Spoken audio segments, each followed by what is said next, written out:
Hello everybody and welcome to the matchday coverage here on NFTV, and we have a jam-packed day for you, starting with, in a few moments time, the watch along. The lads will be talking about the lineups and then the match will kick off. So if you're watching it on TV, turn it down, listen to the lads, interact in the live chat with the lads.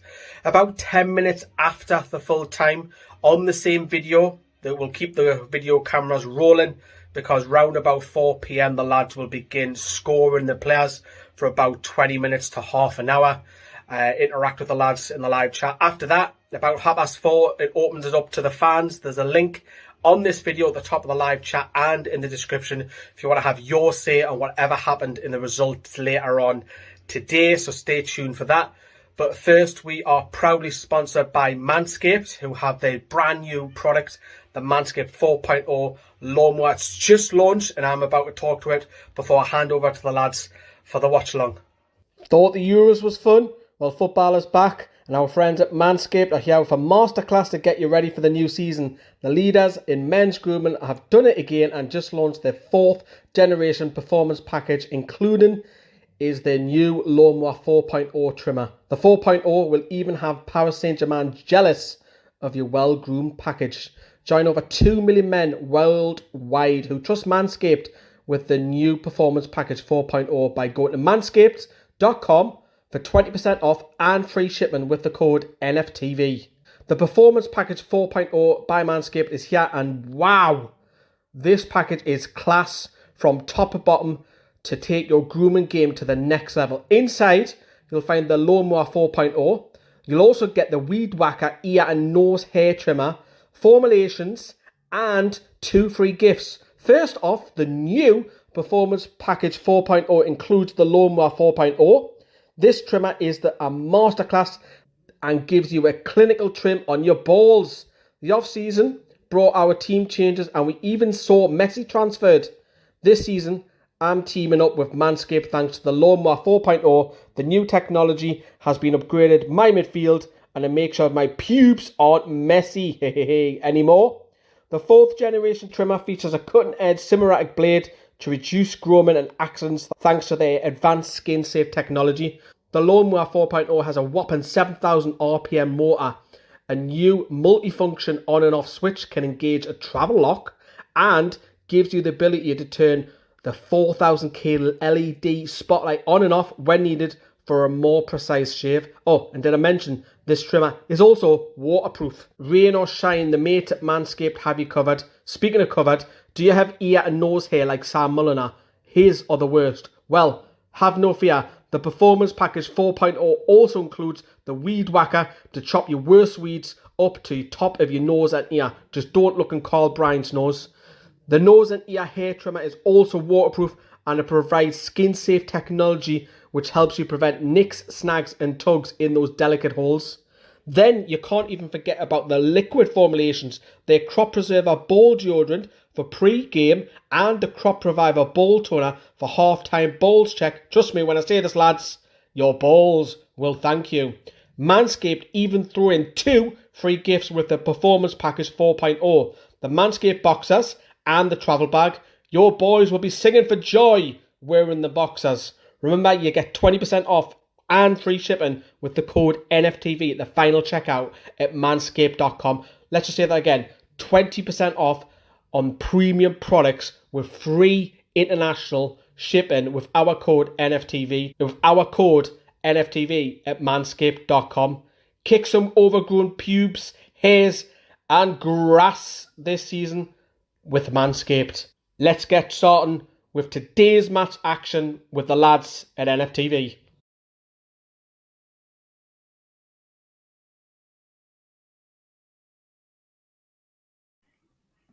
Alright everybody, welcome back to Newcastle Fans TV. My name's Matt and football is back. It's the start of the Premier League season and I don't know about you lads watching at home, but I am so excited.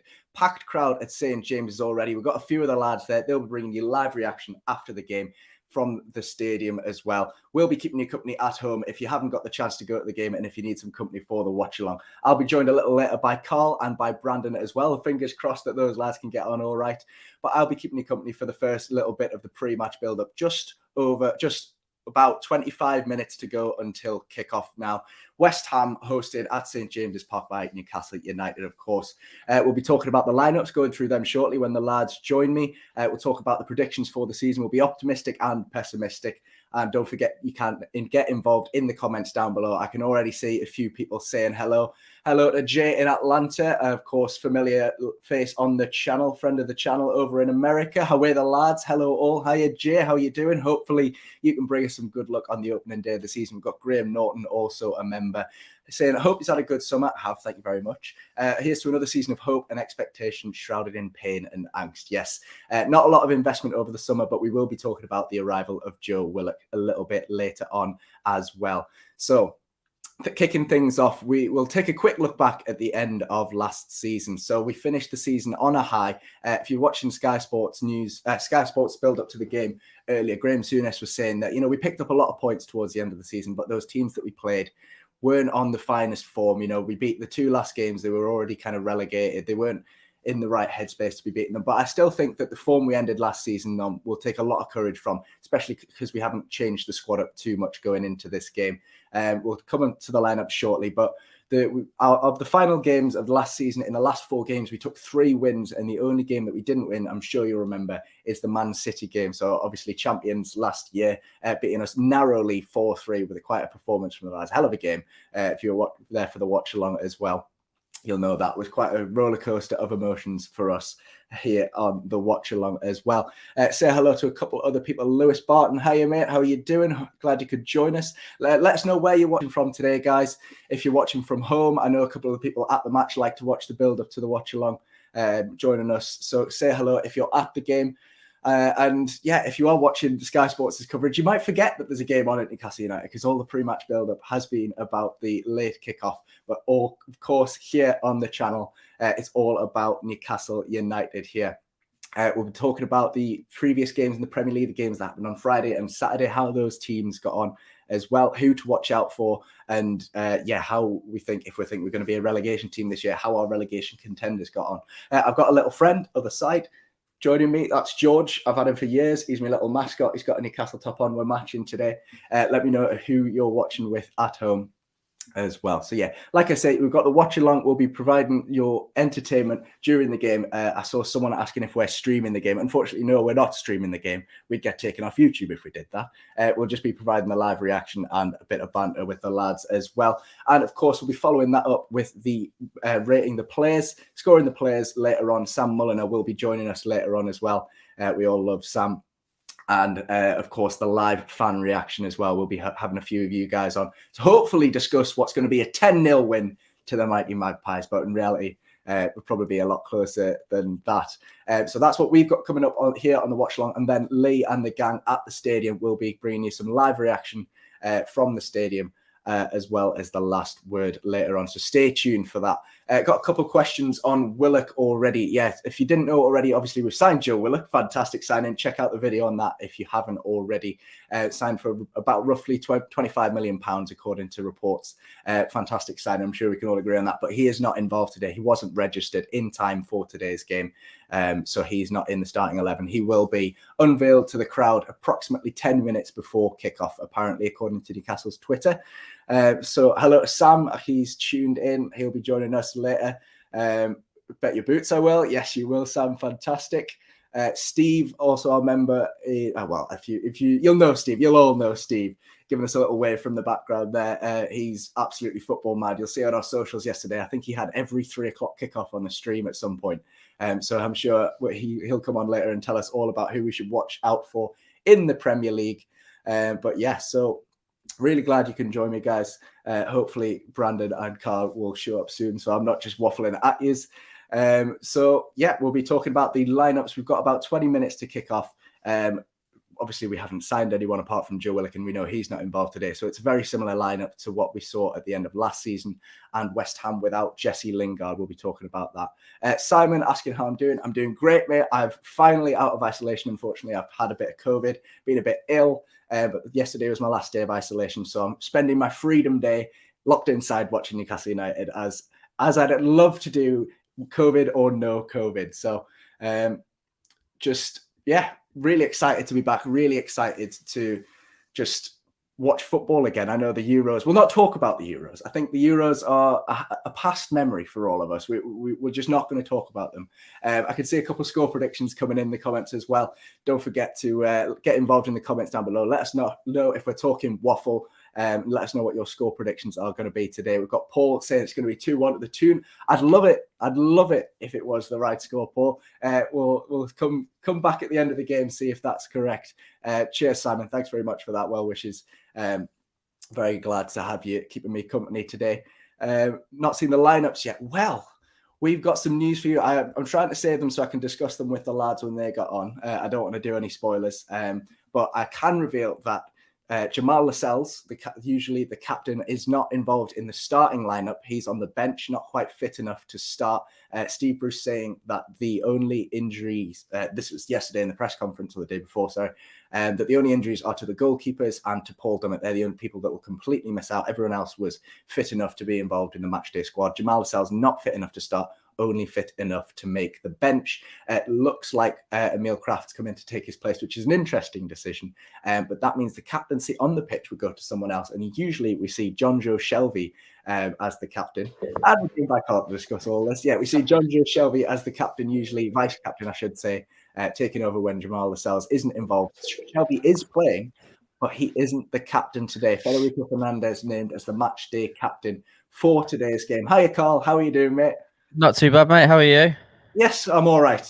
Still long-term COVID, no taste or smell. But apart from that, I'm chipper and I'm ready for today's game. Are you feeling optimistic about today's game? Yeah, I am. Just because we got off to a good start last season. So I feel like we could potentially do the double in that sense. And then just see where we go from there. But yeah, I am feeling relatively positive. I think it's hard not to, with it all coming back and having the fans in the stadium. Obviously, like yourself, mate, gutted I can't be there. Thankfully, mine's not for COVID. So hope you are feeling better, pal. Yeah, but yeah, mate, just gutted we're not there. That's all. I know what I'd give to be there. But you mentioned the last season when we played West Ham, took 6 points off them over the course of the season. But of course, opening day last year we faced them as well, and it was a Jeff Hendrick masterclass. Are you hoping to see something similar from someone else today? Definitely from someone else, yeah, definitely. Yeah, hopefully he gets nowhere near the pitch. I know. I know we're not going to talk about it immediately, but I'm slightly surprised about certain people starting. But yeah, I'd like to think that maybe Maximin could get off to a flyer. Callum Wilson as well, because Callum Wilson hasn't played in front of a 52,000 packed out St James's Park. So I'd really love for that to. Well, I know it's going to spur him on, but it's just going to be even better if he can get a goal. Sorry, mate, I'm just looking at the WhatsApp. I can see my seat from here, and it's been occupied by a Middlesbrough fan, unfortunately. Oh, no. Oh, no. Who's he cheering for? It's my missus. My brother's missus is a Borough fan, so he's there and he's took his missus. So yeah, very nice. Yeah, well, it must be heartbreaking for you watching that at home. It is. You can just see it. I was actually sat in my seat.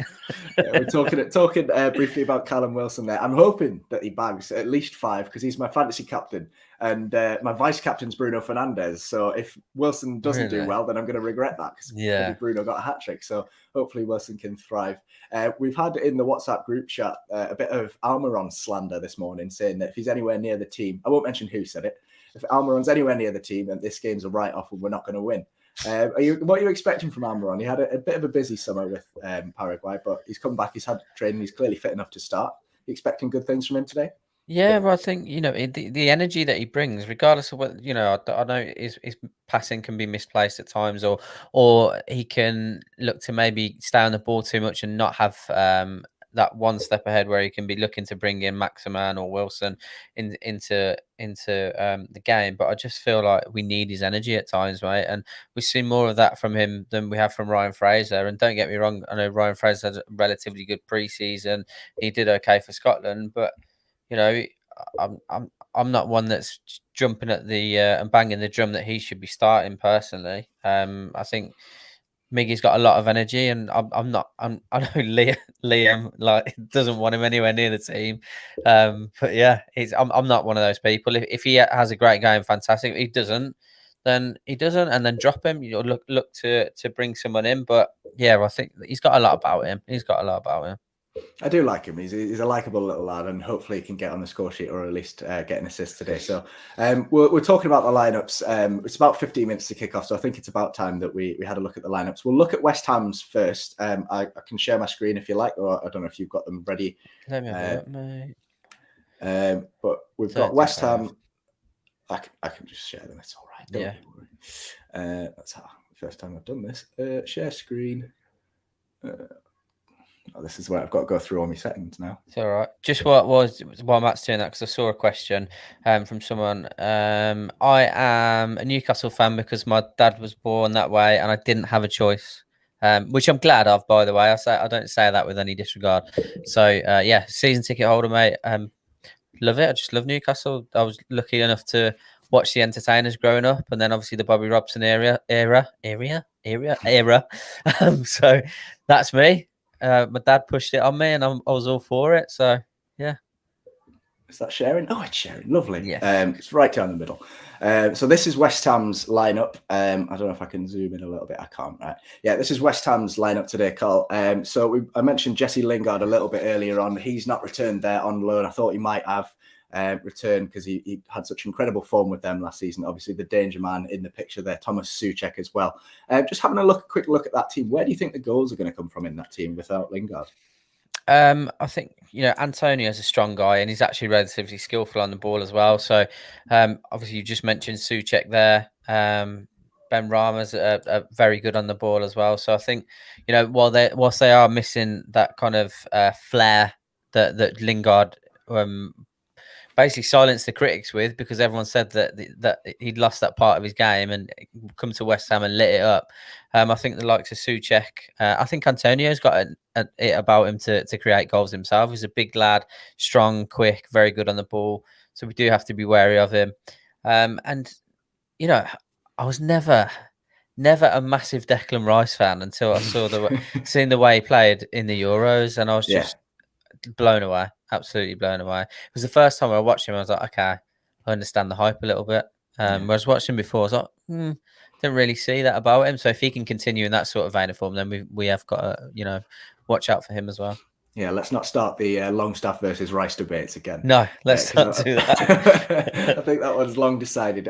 Said Ben Rama, then, number 22. I've seen a lot of people putting him in their fantasy teams this year. It could be a bit of a differential in the Premier League because he's kind of filling that role that Lingard's vacated now. He didn't get too many minutes last year to show what he was about. Obviously, part of that BMW formation that got Brentford so successful in the Championship, left them for West Ham. According to Sky Sports' lineup earlier, it says he's going to fill in that number 10 role rather than on the wing. Is he one to look out for, maybe making late runs into the box? He's quite a tricky player. Obviously, our defenders aren't the quickest at the back. Do you think he's a bit of a danger man for West Ham as well? Yeah, definitely, mate. Definitely. We, like you've just said, and we're weak at fullback as well. So we've absolutely got to be looking to nullify what he can bring down the flanks. Absolutely. Yeah. Is there any weaknesses in that defence that you can spot straight off the bat? Looks like a back four there. Ogbonna and Dawson, the centre backs. Obviously, Cresswell and Kufal both had good seasons last year. Any weaknesses that you can pick out there, or is it a pretty solid lineup? I think it's quite a solid lineup, to be fair. I do think I like Ogbonna, I do, but I also think that he's quite prone to a mistake. He's one of those centre halves where he does like to bring the ball out, but he's also prone to maybe giving it away in dangerous positions. So I think if we press them high enough, there is a potential that we could force a mistake. That's the worst thing. We don't want to sit back in front of a home crowd and just sit back on defence for the whole game. But we'll move on to Newcastle's starting 11. One name taking the headlines, particularly Freddie Woodman getting his first Premier League debut for him. How chuffed are you that he's finally getting a chance in the first team? Yeah, massively, mate. It's fair play to him for sticking with it. He's almost like a younger version of Steve Harper. He could have gone if he wanted to. We know he'd easily go and get a game in the Championship. So yeah, fair play to him. A lot of commitment from him to actually stay at Newcastle and want to try and prove himself. Obviously, it's come under different circumstances in terms of. I'm not saying he doesn't warrant it. He does, but this is he's given this opportunity. First game of the season, prime time, Sunday afternoon against West Ham. In front of 52,000. Yeah, if he has a fantastic game, then sky's the limit in terms of where we are. Because I think we all know that if Dubravka stays, then Darlow's probably going to go, and vice versa. at some point. So it's a real opportunity for him to make a real good go of himself today. Another player that's kind of proven himself over the course of last season is Jacob Murphy, starting at what we presume is going to be the right wing-back position today. We haven't got the strongest fullbacks, like you've mentioned. Would he have been your first choice pick for that wing-back position today? Yes. Yeah, he would have, to be fair. He's well, I don't really know who else would play. Do you know, I say that I've got Manquillo on my bench in my fantasy team. I was half expecting him to start because just I don't know. I thought maybe just a feeling. it's just a feeling. Some distant universe that we might just play a flat back four at the back and go on the attack. But no. In terms of the ability to get forward, to offer us an outlet going forward and whip the ball in, as well as being able to defend relatively well. He's the best option at that position for me at the club at the moment. And like you said, mate, he's gone and grabbed that ball by the horns. He got given that opportunity last year, where he probably hadn't had enough opportunities or not taken them previously, and he did that last season. So it's his position to lose. So fair play to him.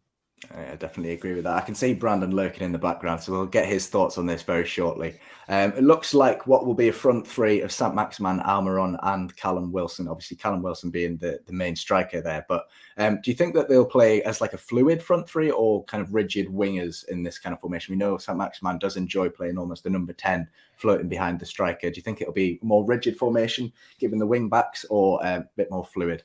It really does depend on. I know it's quite a silly thing to say, but I think it depends who's kind of put this formation in place. Because if it was me personally, I'd just like Miggy. I think both Miggy and Maximin are very fluid in terms of interchanging positions. You know, it's very rare that Miggy will regimentally play on the left or the right. You see both of them drifting inside a lot as well. So I'd like to think it was fluid, to be honest. I think we'd be really, really dangerous going forward if it is fluid. If they're regimented, it's difficult because Maximin isn't as good at tracking back, for example. So if he's just regimented to sticking on one particular wing, I think it will hinder the way he'll want to play. I think they should.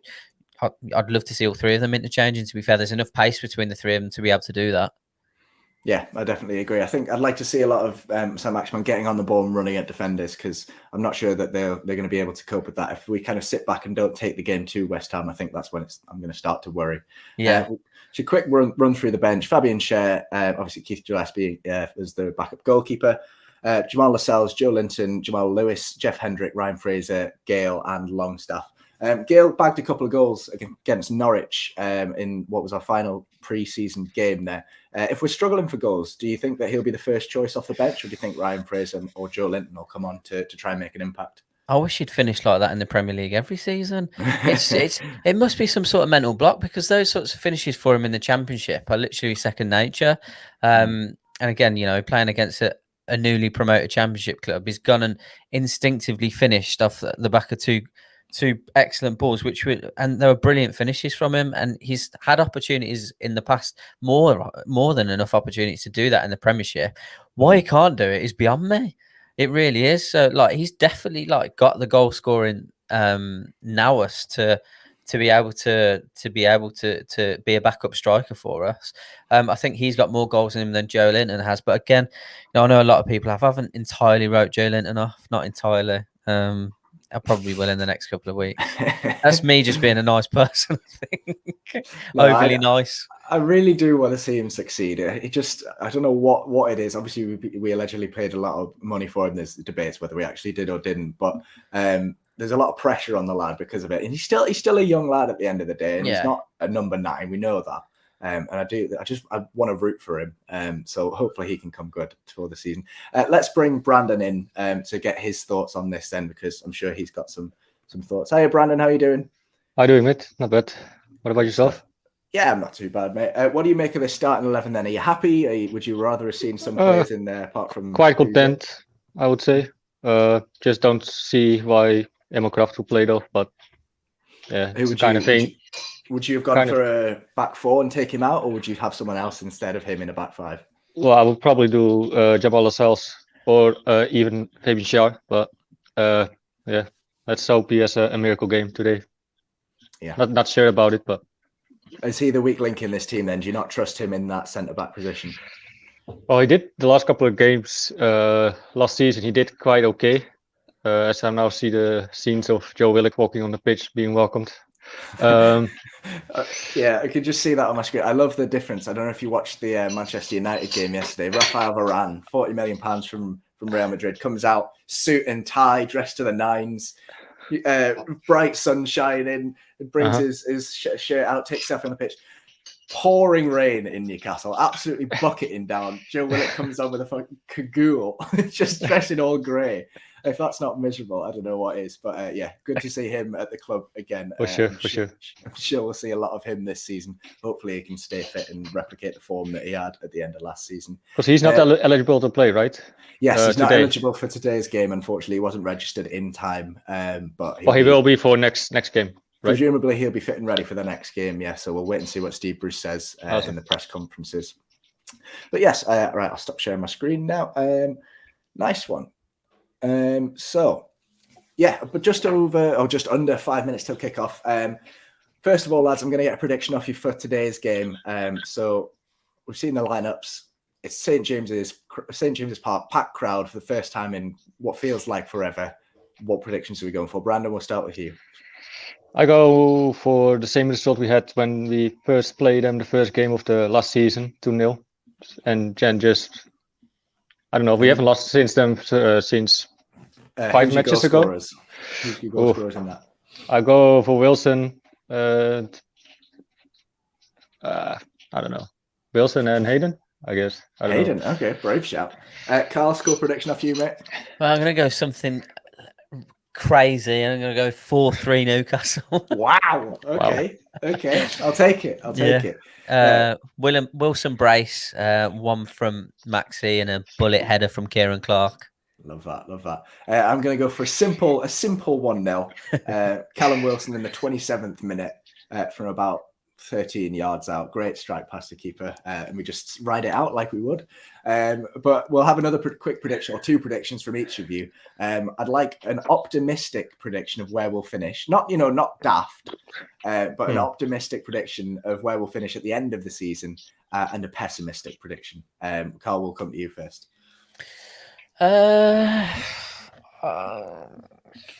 Based on how it is now, I'd be optimistic. I'd like to think we could go and get 10th. If it, that's me being optimistic. 12th last season, and then you got a whole season of Joe Willock, so it's not unrealistic at all. Brandon, optimistic one. I would have said 12 like last season probably. Because but you made a good point actually. If Willock can stay fit and can score goals next together with Wilson, we might can push to the 10th position, but I'm afraid it's gonna be 15, 14. And then so is that your negative prediction? 14th. Yeah. Negative. Yeah. Carl, what was your 15th negative prediction? Did you say? Pessimistic one would be 18th, mate. Yeah, I can agree with that. There's obviously a lot of worry around that relegation because obviously we don't want to go down. And the last few seasons, it's been touch and go. I'm gonna go bang in the middle with my optimistic. I'm going to say 11th. I don't think we'll quite crack top half. I think there's a lot of good sides this year. People have invested wisely. I did a video on NFTV Extra about the transfer business. Some of the teams have done. Crystal Palace, one of the ones that would usually be around the kind of mid-table area, obviously got battered by Chelsea yesterday, but they've made some very good signings this season. So I wouldn't be surprised to see them pushing higher. But for us, negative prediction, I'd probably go 18th as well. I can't see us finishing rock bottom. I do think there's a couple of worse teams, but teams like Watford and Brighton winning on the opening day of the season. Watford against Villa as well, who have obviously invested heavily after the departure of Jack Grealish. So good starts for them, which will have us a little bit worried if we can't keep up with those sort of results. We need results in games like this. We need results against teams that are going to finish in and around the same areas of the table. Don't forget to get involved in the comments with your predictions as well. Let us know before the match kicks off what you think it's going to end. But the match is kicking off in just about a minute's time. What do you make of the new kit, lads? We're in the black and white, obviously at home for the first game of the season. I can't get over the 4. I really can't. That's it, mate. I love the fact that they've reintroduced a granddad collar. I think brilliant, but I haven't bought it because I can't get over that 4. Like the away kit, I absolutely love it, but yeah, it just looks weird. I can't not see it anymore. I know. It's true though, but I have to say when you know, or when you have that story in your head that this is the 4th year of Sunderland not being playing Premier League, then it's kind of funny again. But especially when you see it now, like the lineup, you see all 4s. Yeah, it's pretty out there when you see it. First, I had problems seeing it. I didn't see it. I was like, which 4 you're talking about? But yeah, it's literally because it's a nice kit. It's just the sponsor with the writing that just makes it into a 4. It's just whoa. But the away kit is cracking though. Yeah, I like it. So check. Let's see. I wish, Jay. I wish. I'm not quite that deluded, unfortunately. So God, it's miserable. I live in Leeds and it's quite nice sunshine here. But God, it's really miserable in Newcastle. Hopefully that's not foreshadowing for how the season's going to go up, how for the game. Check the weather in the Netherlands. Let's see.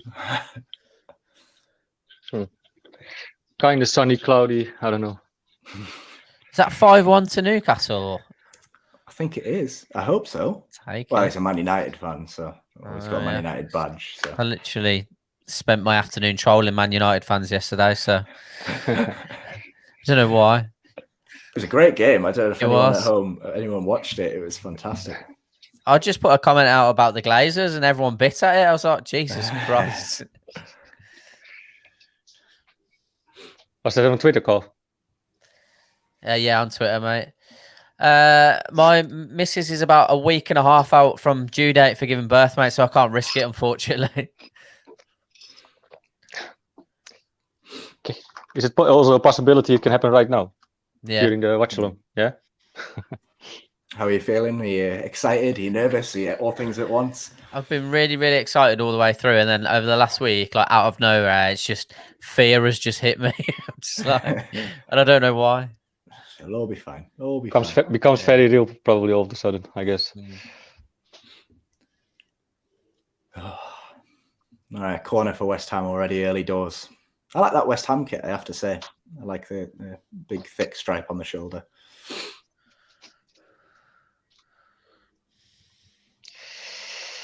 Haven't seen you guys for a while, though. Jesus. I know. Feels like it's been forever. Hi. It has been. God.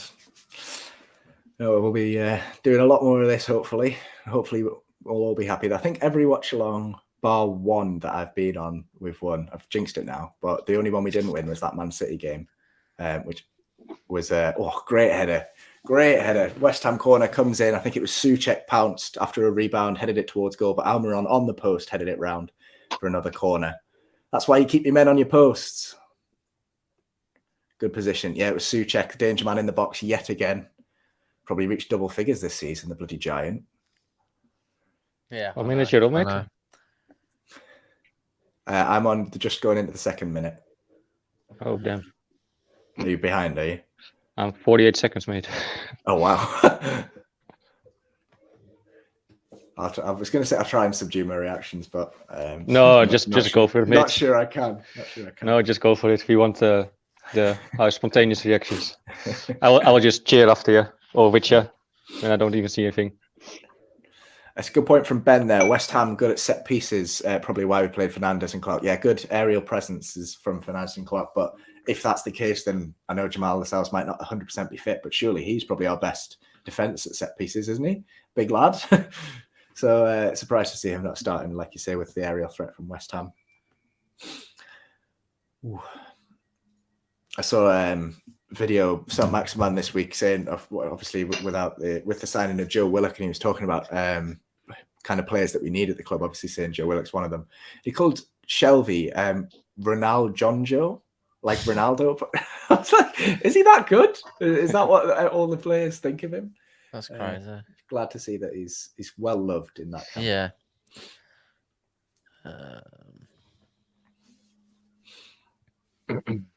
Hopefully it'll be misery for David Moyes on Tyneside yet again. I bloody hope so. What minute you're on now, actually? 3:30, man. Okay, that's I switched to my dream box. That one is ahead, so that's good.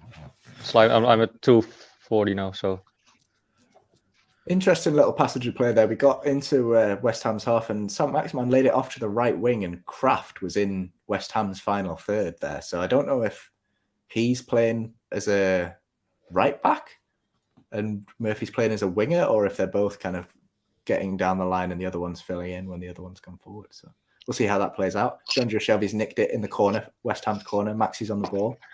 He's doing his trademark step overs, sending... I think that's Declan Rice for a sausage, but Rice has kept him under wraps for now. Ball in the box. Wilson! Get in! I've missed it.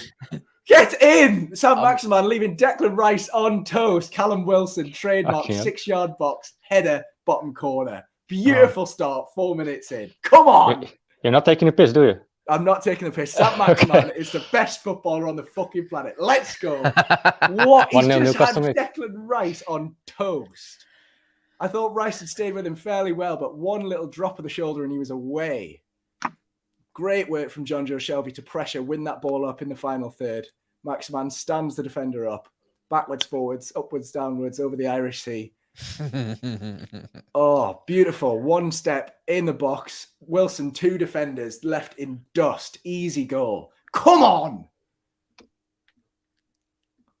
That is exactly the start we needed. The crowd goes absolutely mental. Somehow, we always seem to pick up a result versus West Ham.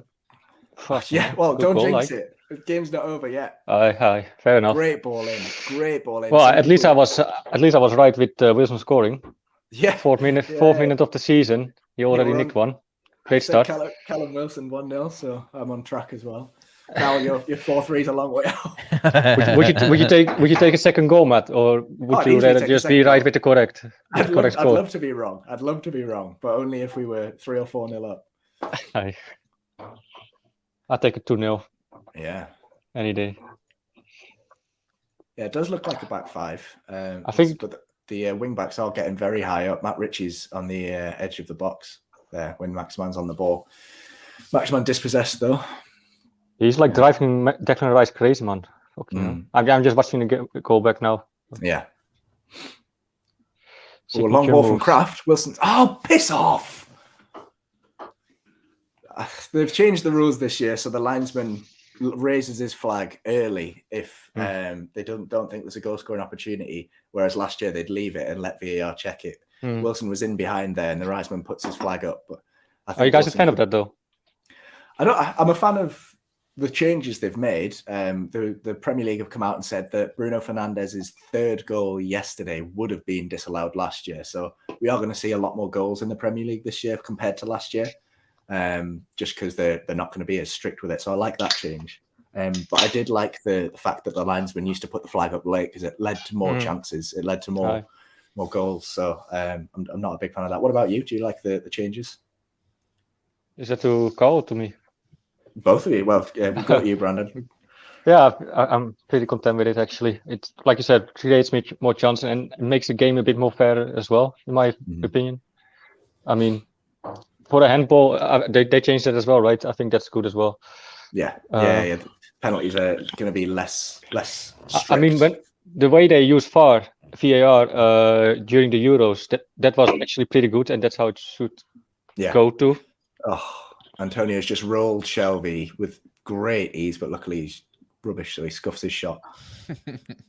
Almiron. Oh, that's a good tackle. That's a good tackle. Almiron seems to have Kufal on toast for pace, so we'll see if he can abuse that, knock it past him, use his incredible speed to abuse that left-hand side of ours or the right-hand side of theirs. Do you think that'll be the case? Southgate will never select a team player for England, even if we still had Shearer? I think Southgate is probably the most likely England manager to select a Newcastle player of all the managers in the last 10 years, really, because you think of the players that he's picked. He took Ben White, who was at Brighton. He took Calvin Phillips when he was playing in the Championship with Leeds. Like, he doesn't just stick to the ones that he trusts completely. He brought Saka, who'd had a good season for Arsenal. He did pick players on form. And, if Callum Wilson had stayed fit last season and got a few more goals, I'm sure he would have gone ahead of Calvert-Lewin. But, we don't have the caliber of players that are good enough to play for England, unfortunately. you know, if Saint-Maximin was English, you can see him getting in the squad, but that's about it, really. I mean, you can argue, there's an argument for Isaac Hayden, but when you look at the performance that Rice and Phillips had at the Euros, so yeah.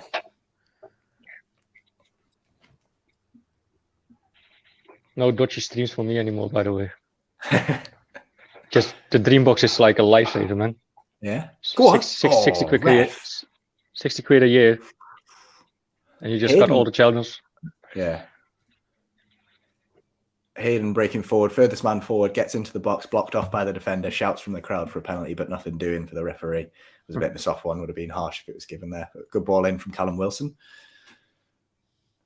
Who's the ref actually today? Dean? That's a good question. No, I'll look it up. It's not Dean. It's the guy with the grey hair that's going bald. I forget his name. Awful pass from Suchek. Like every average English guy. Yeah. Maxi on the break here. Stands up Koufal's past him, offloads it. Almiron. Good ball out. Who's this getting involved? Isaac Hayden's pushing very far forward. Takes on the shot. Oh, it hits Callum Wilson and goes out for no, it hasn't gone out. It was going out for a throw-in. It's interesting that Wilson, he's in the box, dancing. He's going nowhere. That's a corner. That's a good decision from the linesman there. Good play from Wilson. Yeah, interesting that Isaac Hayden is the player getting forward and not John Joe Shelby of the midfield pairing.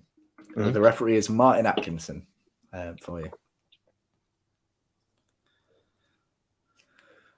Ooh, come on, lads. Let's make it 2. Richie on the corner. I'm glad to see Matt Ritchie getting a start. I know he's not the best. I'd like to see Jetro Willems coming back, but, you know, Matt Ritchie's not the worst. Not sure if that will happen, though. He's still a free agent, right? Yeah, he was at the Ajax game at the weekend, so we'll see if he can head back to his home country.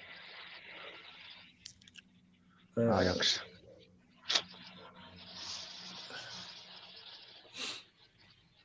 Do you guys hear something in the background of mine? Or?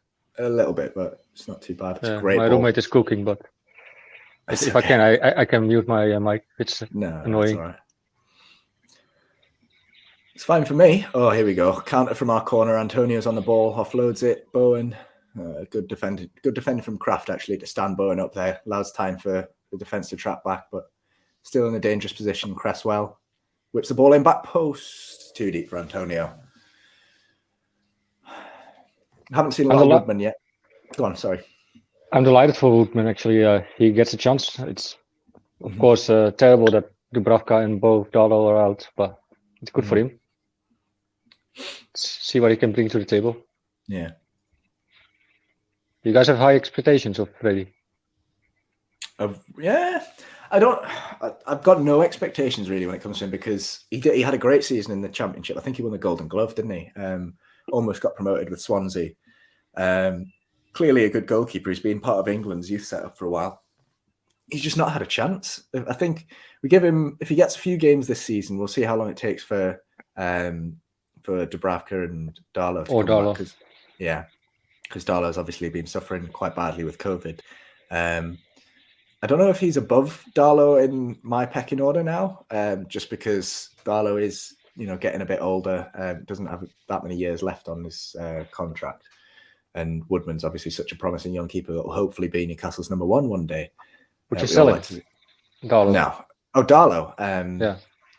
If the right price comes in, I don't see why not, because when the squad numbers were released yesterday, I think it was, or the day before, we've got 5 senior goalkeepers now, if you count Dan Langley as a backup as well.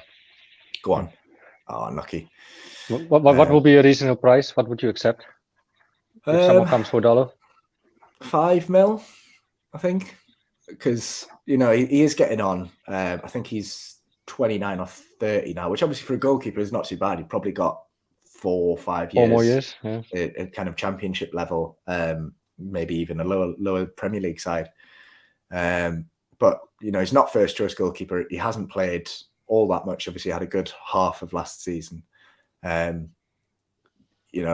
not a lot to boost his price up, and goalkeepers are always tend to be cheaper than the outfield players anyway. So I think 5 mil is reasonable, considering you've got Dubravka already as your number 1 choice, Woodman, who could easily step into that number 1, and then Gillespie and Dan Langley as your 3rd and 4th. So Dan Langley, of course, being another youth goalkeeper behind Woodman, obviously a lot younger. But it's always nice to see local lads getting into the team, or at least lads that have been in the youth setup. I know Woodman's not necessarily local. But yeah, it's always nice to see them getting a debut and hopefully performing well. Because if he keeps a clean sheet here, then you, regardless of how fit the others are, you've got an argument for him starting the next game until he makes a mistake, really. Like to say the same thing that went on with Darlow Dubravka last season. Yeah, very similar. Don't know if I want to go down to that route again. Like the fans were pretty divided according to that situation. Yeah, I really like Dubravka. I think he's class, but he does have a mistake in him. So there's always Darlow does as well. Yeah, oh no, absolutely. Neither of them are reliable, or as reliable as you could be. But I think there was a point made on the Manchester United game yesterday that if a goalkeeper makes a mistake, then it costs the team a goal. If a defender, like a left back or a right back, makes a mistake, it's forgotten about 5 minutes later because someone covers for it. So the goalkeepers are always under much more pressure than everyone else on the pitch, because their mistakes cost the teams goals and points and money at the end of the day. So yeah, they're always under a lot more pressure. So we scrutinise them a lot more. So it's not really too fair to criticise Dubravka and Darlow for being making too many mistakes. We started the game quite well. What have you made of the formation so far? It looks like a back five, although Kraft has stepped out quite a bit. What do you think of the formation so far? Is it too defensive, or are you happy with the way we started? Pretty happy with the way we started, mate, to be fair. Couldn't really expect anything. Well, I didn't really expect anything more. I'd love to, like I said, I'd love us to be out on the front foot for every minute. But it was just never going to happen under Steve Bruce. But no, I'm relatively happy, mate. Relatively happy. Looking solid. Looking lively on the counter-attack. Yeah, that seems to be the tactic, doesn't it? Sit back and counter. Which, when you've got players like Almiron, Wilson and Saint-Maximin, why not?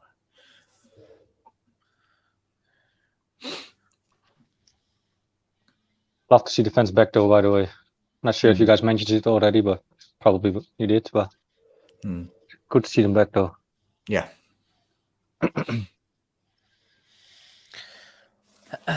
That's a good question, Jay. What do Newcastle do if both Willock and Wilson get injured? We suffer, Jay. We suffer, like more than we usually would. It's prepare for relegation.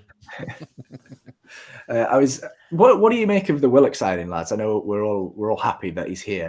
Do you think the price was fair? Do you think that he'll continue the same kind of form? Obviously, he's not going to score every game, but do you think he'll have a similar kind of run of form that he had towards the end of last season? Do you think it's a good signing for us? I mean, on the face of it, I want to say yes, but it's like you said, like he could have a torrid season. He could have just played out of his skin towards the end of last season, and that might not happen again.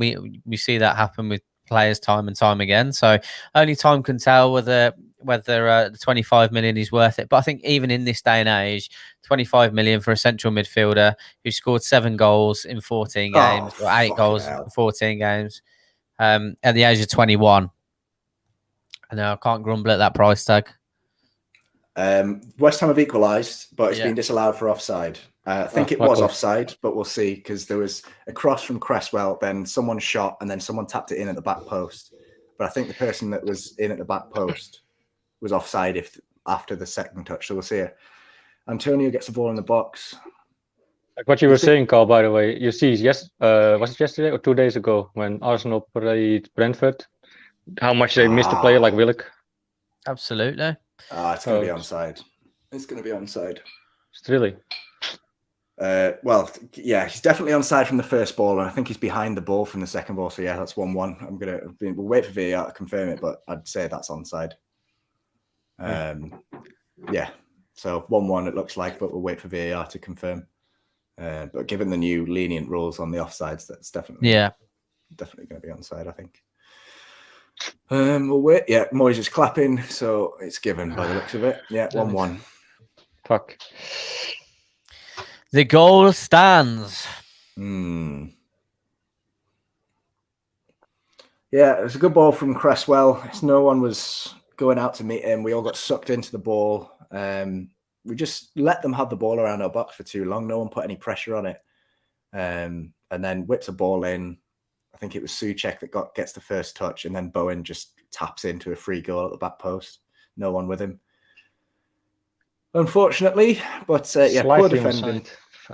You ask for that when you sit so deep. Unfortunately, there's no one going out to meet the ball. When you sit so deep, you've got to put pressure on the ball. Do you think Joe Linton will ever step and play even half decent, or should we just sell him?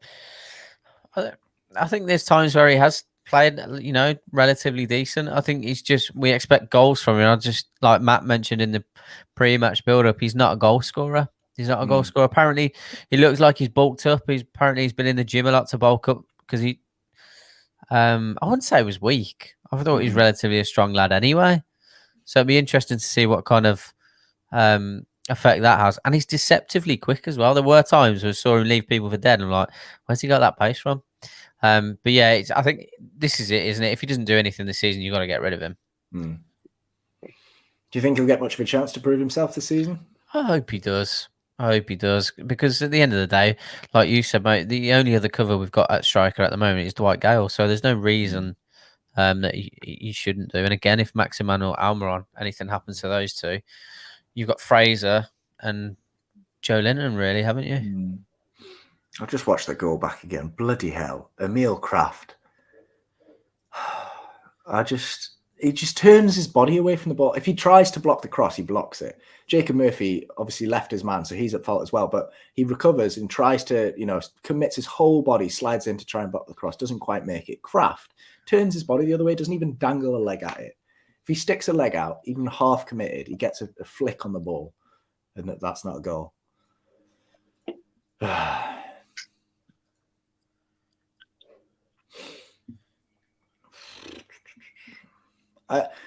We were talking about sitting deep before. I don't want to see us sit deep every game. This is the kind of team, West Ham, they're not the best team in the world. Go and take the game to them. We talked in the pre-match build-up that we don't want to see a team that sits behind the ball for 90 minutes. Got an early goal, which was good. Conceded, which we obviously don't want. But you can't just sit back for 90 minutes with, I'm counting how many men behind the ball, 5, 6, 7, 8 men behind the ball.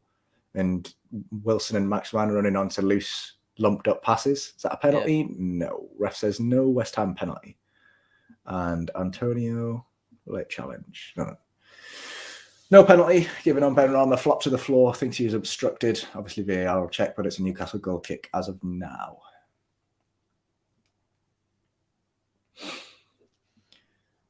The top that Steve Bruce is wearing and all the training stuff and everything from the training, it looks so much like a Liverpool sort of outfit. Yeah. I think obviously we've got new kit providers, Castore or however you say it this season. Put good away kit, but then people were complaining, rightly so, that this is the same kit manufacturer as Rangers and Wolves now, I think. Yeah. And on the Rangers kits, the badge is embroidered. But on ours, it's just a cheap plastic patch. Same price. Oh, Christ. Oh, what a save. Freddie Woodman, great one-on-one save. Jared Bowen dancing through the defence. Challenges flying in left, right and centre, but none of them bloody good. Woodman makes himself big, doesn't commit too early. Great save from the young lad. That'll give him the world of confidence after just conceding. Great tackle. Saint-Maximin tracking back, tackles on his own goal line or touch line. Now he's launching the counter himself. Can he offload the ball? He needs to offload the ball. Great. Finds Miggy on the right wing. Newcastle on the attack. Declan Rice stops it. But Newcastle still have the ball. Great save from Woodman there. John Joe long ball. Wilson brings it down. Back heel. Oh, it was clever. There was no support. That's the kind of place where Joe Willock's steaming in to support the striker. That's what we're missing. Almiron was there, but he was just too late. Great ball from Shelby to pick out Wilson. Oh, it's a great ball. It's a great run. Great control. It's just good defending to stand Wilson up. He gets the shot away, but it's right at the goalkeeper. Woo! Good save, Woodman, man. Yeah. Those are the kind of chances that we're going to be feeding off all season, I fear. Unfortunately, just a lucky break or a long ball. Oh, this is painful. Declan Rice picks up the ball on the right-hand side of the halfway line, just right on the touchline, Newcastle have their back five on the edge of their own box, about 50 yards away from the ball. No one puts pressure on him, and the left wing back, West Ham's left wing back and left winger, both have their hands in the air, screaming for the ball, each of them in about 20 yards of space, and he just pins a pass to pick them out. Jared Bowen's looking dangerous.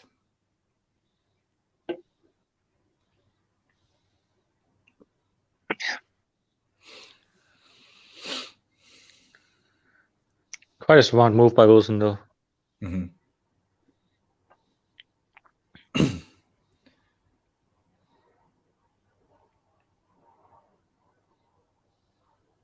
You forgot about the 1 hour, Matt.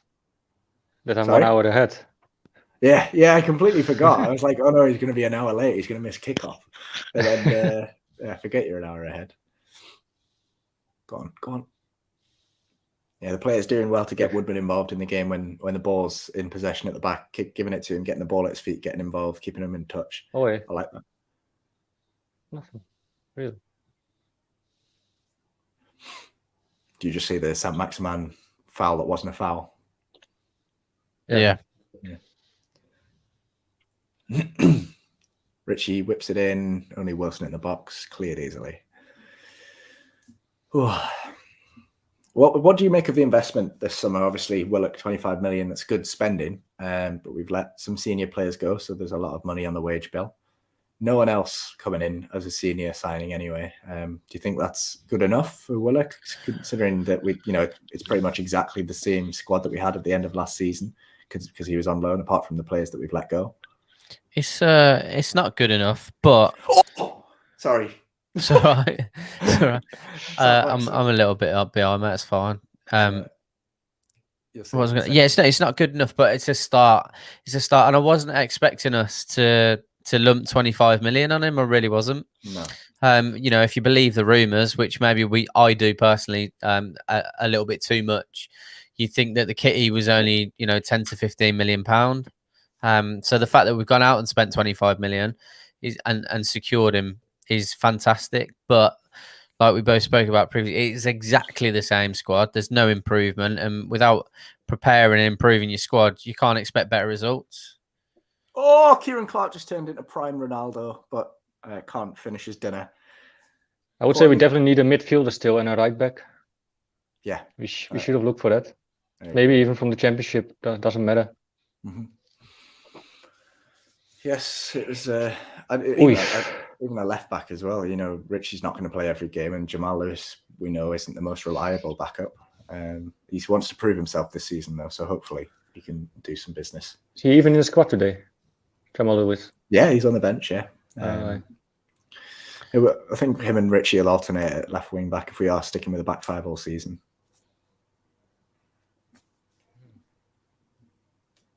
We are in this game. We are creating chances. It's just we need to get more clear-cut ones. Oh, no. Oh, it was a great pass.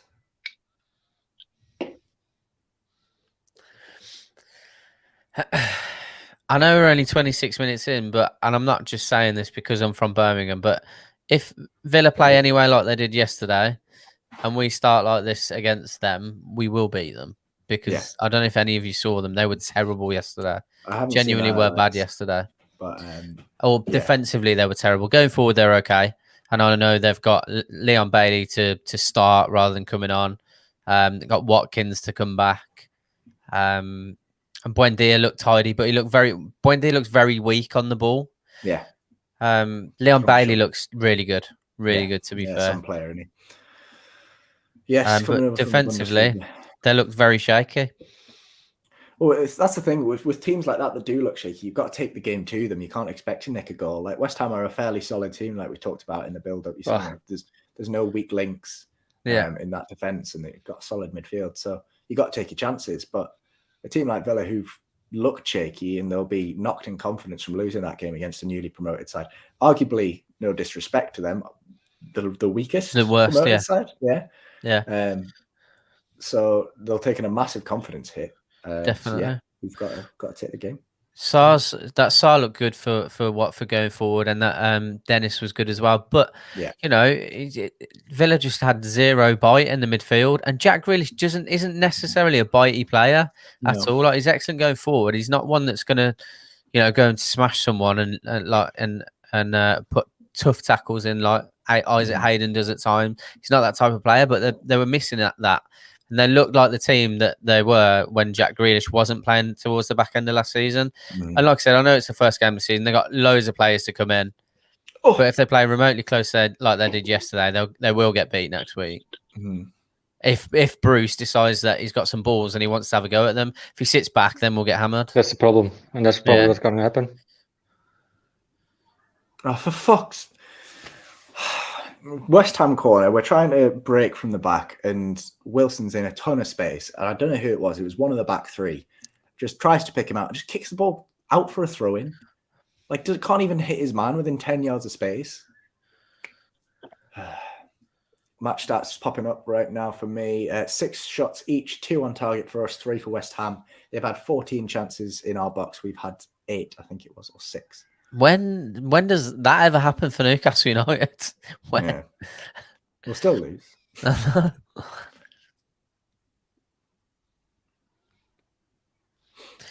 It is great to be back with everyone here, by the way. Like I said, I do wish we were at the game, but it's lovely to have you all in.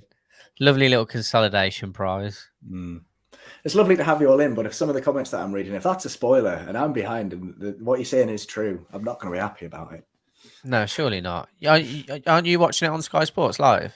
I'm watching it on Sky, but I watch it through my games console, so it's a little bit behind it could be 30 seconds behind. Yeah.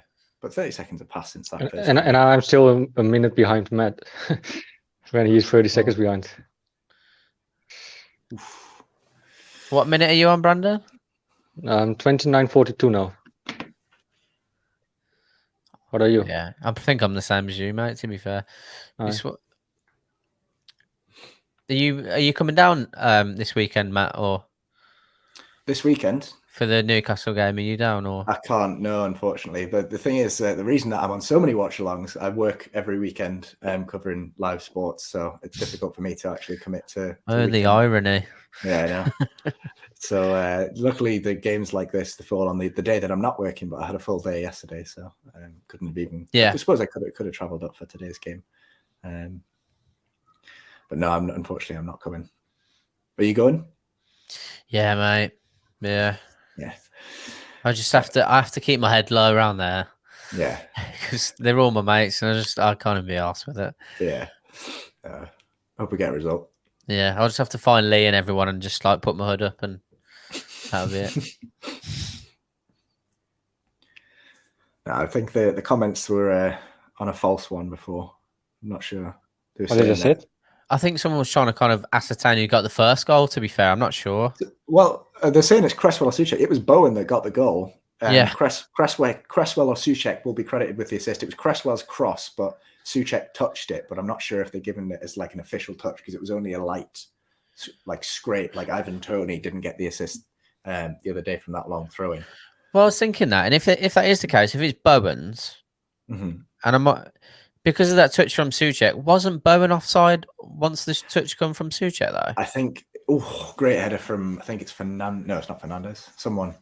Clark. So I didn't know whether it got given because Bowen touched the ball too late. I thought it was already in. I don't know. No, I think, I didn't know if it was already in, actually. It might have crossed the line. But no, when Souček touched the ball, Bowen was behind the ball. He was in front of the original cross. But, sorry, no. Yeah, it was... Just someone's put there. Cresswell scored. Bowen was offside. I don't know. I thought he was. I thought Bowen was in the goal, mate, when the touch come off one of them. Well, if so, then Cresswell didn't score because that cross was not going in the net. Souček scored surely. If it was, yeah, it was over the line when Bowen touched it. I'll have a look and see what the Premier League. Get the replay up, Bab. It's given Cresswell the goal on the official Premier League. Souček touched that. I swear. Yeah, he definitely did. So that's when I thought when he touched it, where Bowen was, I thought Bowen's on the line. So if Souček's touched it, surely Bowen's offside. Yeah. But I think maybe Bowen touched it when it had already gone in. Maybe, yeah. But I swear Souček touched because that cross from a left footer from that left flank, you've got to hit it with outside spin with the inside of your foot to go in. Yeah. True. I don't know.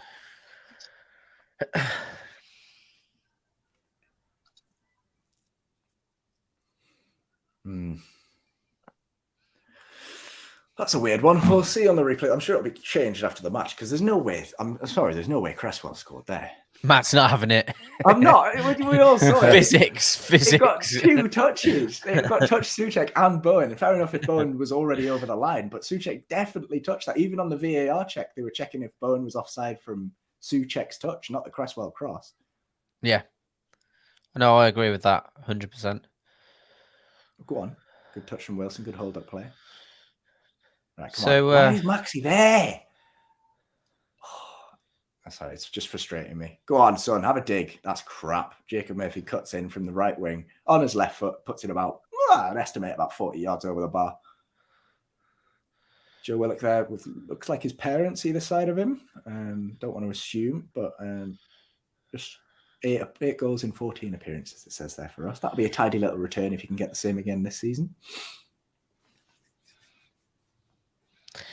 Just to throw it in there, lads, as it's the first one. If you haven't already, please drop a like on the video. And if you're not already, please subscribe so you can continue listening to the dulcet tones of the 3 Musketeers. Is that who we are now? Apparently. That's all I had. That's all I had. It's a good win from Richie there. He's bought a free kick on the left wing. Just about 10 yards inside the opposition half. Could put a dangerous ball in, but I reckon, short ball to Shelby. Another wasted opportunity to get the ball into the box there. But take a 1-1 at half time, would you, Matt, before the game? Or take a draw at half time?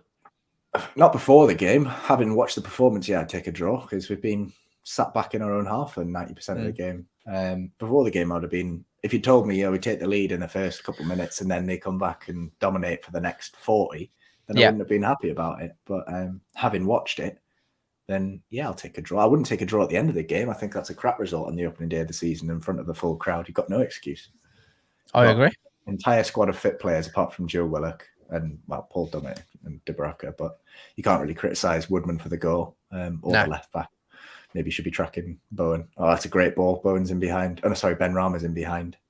Looked offside to me. Yeah, linesman's flagged. Never mind, I changed my mind. Linesman flagging early is good. Offside.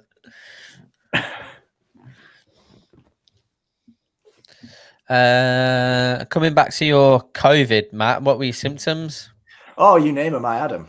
Really? Yeah. It was bad. I had a rough few nights. It was the worst ones. Really were. To be fair, the only symptom I didn't have was shortness of breath. My breathing's been fine, but muscle aching was the worst one. Like I couldn't sleep, and I felt like I ran a marathon. Yeah, it was awful. But it was, luckily for me, it only lasted a few days. I think Monday I started getting like a few, this is a while ago. On the Monday, I started getting a few kind of coughs and bits like that. And I thought it was just a cold because I didn't feel too bad.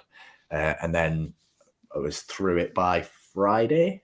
Still had a bit of a cough, but all the night sweats and the muscle aching and all that stuff had been and gone by then. So after how long did you feel good again? How many days? It took me about four days, to get over the worst of it. I still got no smell or taste, which is the worst one. You don't? I still no. I wish I did, because honestly, I'm like not eating at the moment. I'm eating like porridge in the morning, and I hate porridge just to try and stay you literally not taste anything at all. I've got a little bit of my smell back. I can smell really strong garlic. Yeah. And I could smell one of the candles we've got around the flat. But literally, like, it was weird. This is a really disgusting detail. Oh no! While I was really ill and I had no smell, I didn't shower for 4 days and I couldn't smell myself. Like it was bad. Like it's really weird. But like I'm just eating like plain foods. It's really weird. Like I'm trying to stay healthy. Obviously, got a load of fruit and veg in. Like even the ones that I don't like, just munching away at that. But you can taste the textures of foods, but you can't taste the taste. So like I don't really like bananas, but I've been eating loads of bananas, but it still makes me feel a bit sick because I like the texture's there, but the taste isn't. Yeah, that'd be weird, I guess. The only time I've ever had anything remotely close to that was with a sinus infection where I couldn't, like, but even like a really hot curry, there was a faint taste, so it wasn't completely like dissipating. But yeah, it sounds horrible, man. It's not great, and there's no real solution to it either. There's all these kind of home remedies and advice, but you just got to wait, unfortunately. Yeah. On rare occasions, it could take up to 6 months, but I really like food. I've seen that, mate. I've seen It's that. weird. I never had it. That I lost my taste or smell. Just I lost my smell a bit because I had a stuffed nose, but after that went away, I had it immediately back. So it's crazy though that you had it, but yeah, not everyone gets it. It's I think it's 1 in 3. with the Still taste pretty and high smell. Yeah. ratio Don't quote me on that. I'm not a doctor. though. Oh, come on. Nowadays, everyone is a doctor. Yeah. Well, positive news that you're well, mate. No pun intended. Thank you, mate. Yes, I'm out of isolation today, so that's all Yeah. gone well. Renty from Magpie Channel, he's struggling at the moment. He's in hospital Is he? with it as well, yeah. Best wishes to him. Hope he recovers soon. Yeah. And ball! Ref, don't you dare blow that whistle. Don't you dare blow that whistle. Wilson's just kicked the ball into the face of Kufala, who went down injured, but we still had the ball in their box. It's all good. He's let the play go on and he's up. He's uninjured. Might have a little bit of a bloody nose, but it's fine. He's tough. He's Czech. Of course, he's Czech. He's tough. Come on, pick your head up, man. We're enjoying a bit of possession in the opposition half, which is good. Connor, good to have you in, mate. Very well. Hope you are well too. How have you found the game so far? And on. Sorry, mate.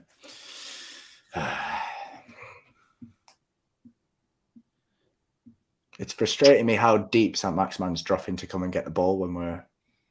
Go on. Yes! Jacob Murphy with a back post header. Yes! 2-1. I hate being behind, man. It's a 2-1. Fucking brilliant. Brilliant! Get in! Get in, son. Matt Ritchie. Well, it was Almiron. Connor's good luck. Honestly. Will be Brilliant cool. stuff. Thank you, mate. 2-1. I think, was it Mike that said 2-1-2 at the start? And he said it again, or was it someone else? But that was great play. We enjoyed a long, long spell of possession, doing well to keep hold of the ball. Matt Ritchie offloads it to Almiron, then goes for the overlap. Almiron picks him out. Really nice vocal play from Matt Ritchie. Picks him out. Ritchie floats it in over the entire defence. Murphy gets in front of the left back, cushions his header into the back post. No power behind that whatsoever. Do we care? Do we hell? It's in the back of the net. Side netting. Beautiful stuff from the wing backs. Great play all round, committing men forwards there. 2-1. Nice. Good goal. Get in. I've just seen that, yeah. Get in, son. Such a, I don't know what to say about the header. It was just like that.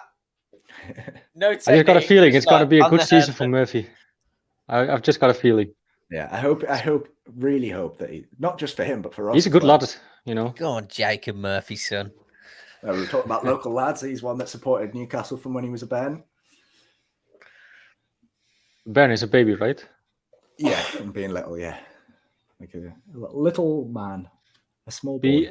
Bairn. Yes. Yeah, when I moved to Leeds and I said that, people were so confused because it's not really a thing down there. Is it like a slang?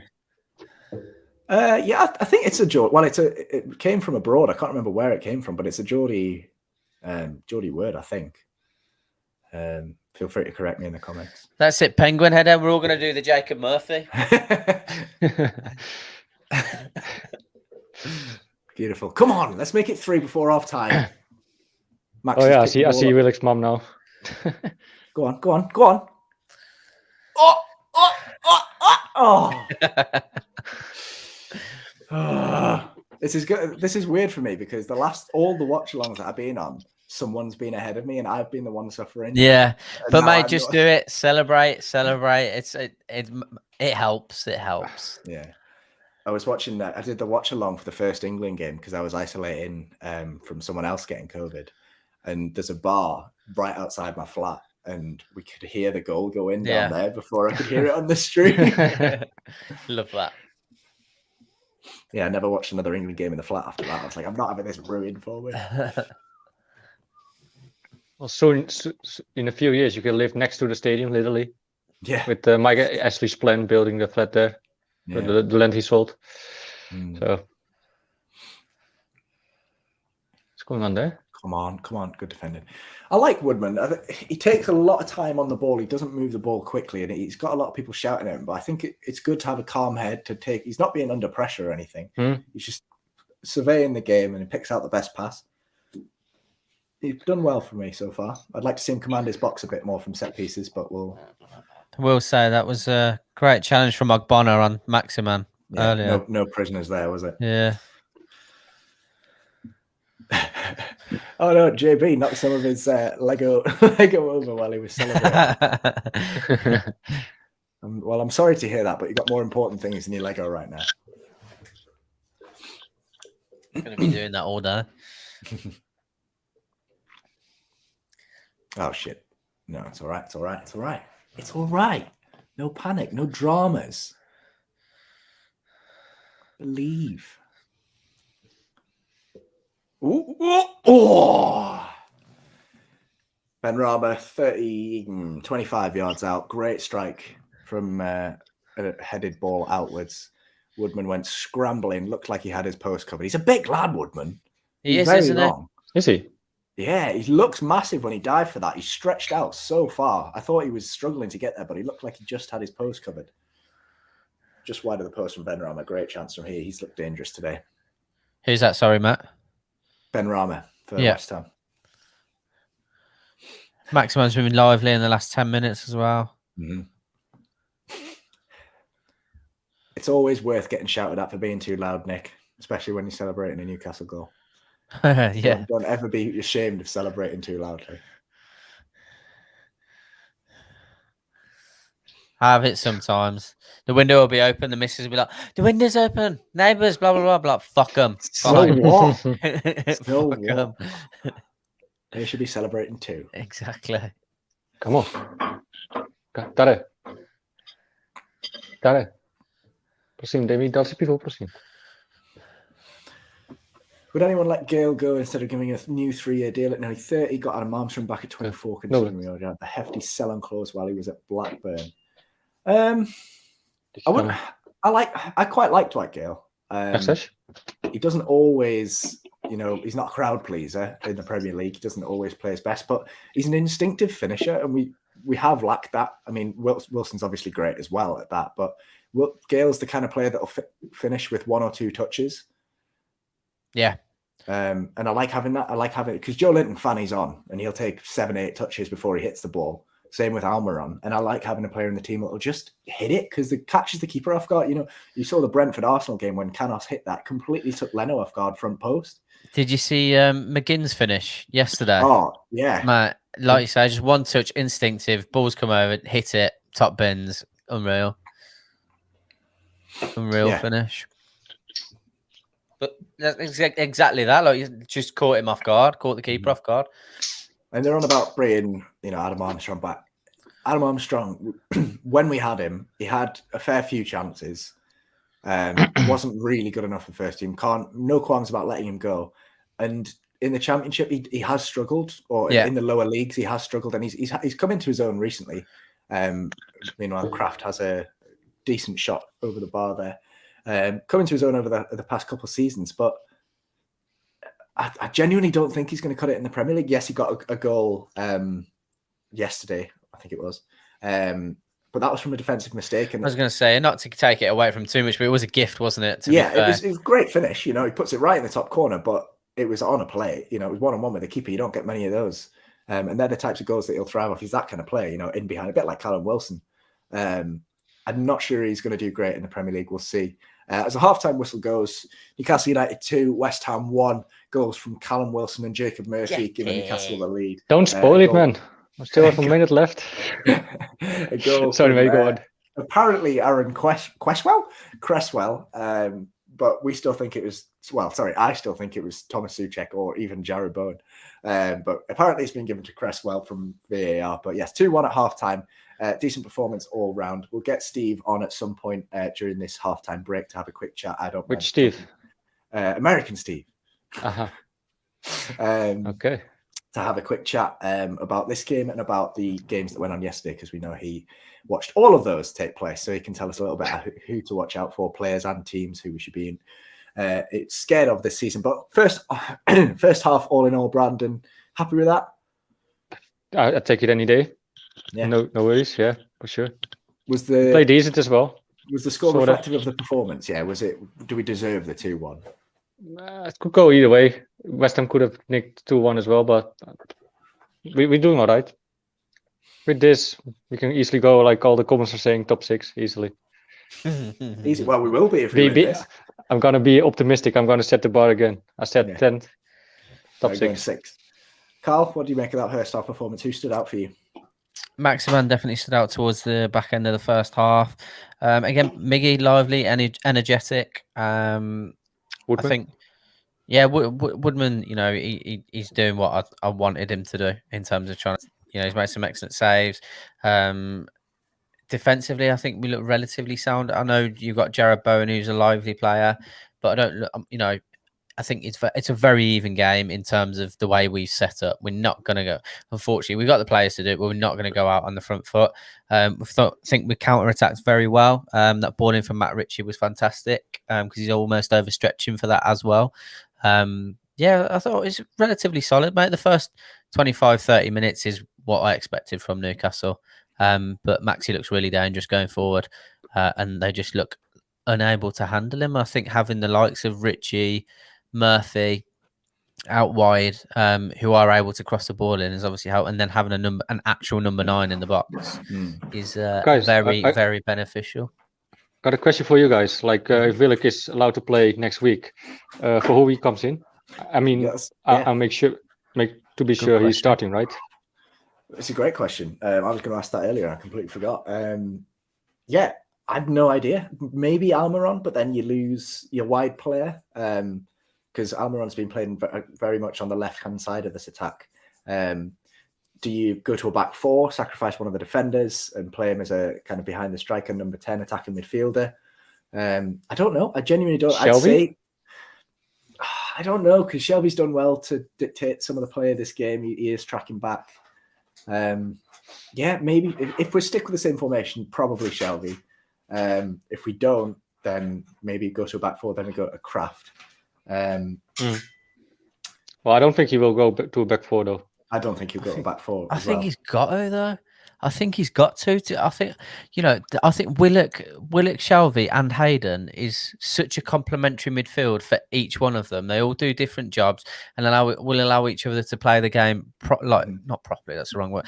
We'll be able to suit each other's strengths so well that it's for me it's a no-brainer. But I do agree with both of you. I don't think he will.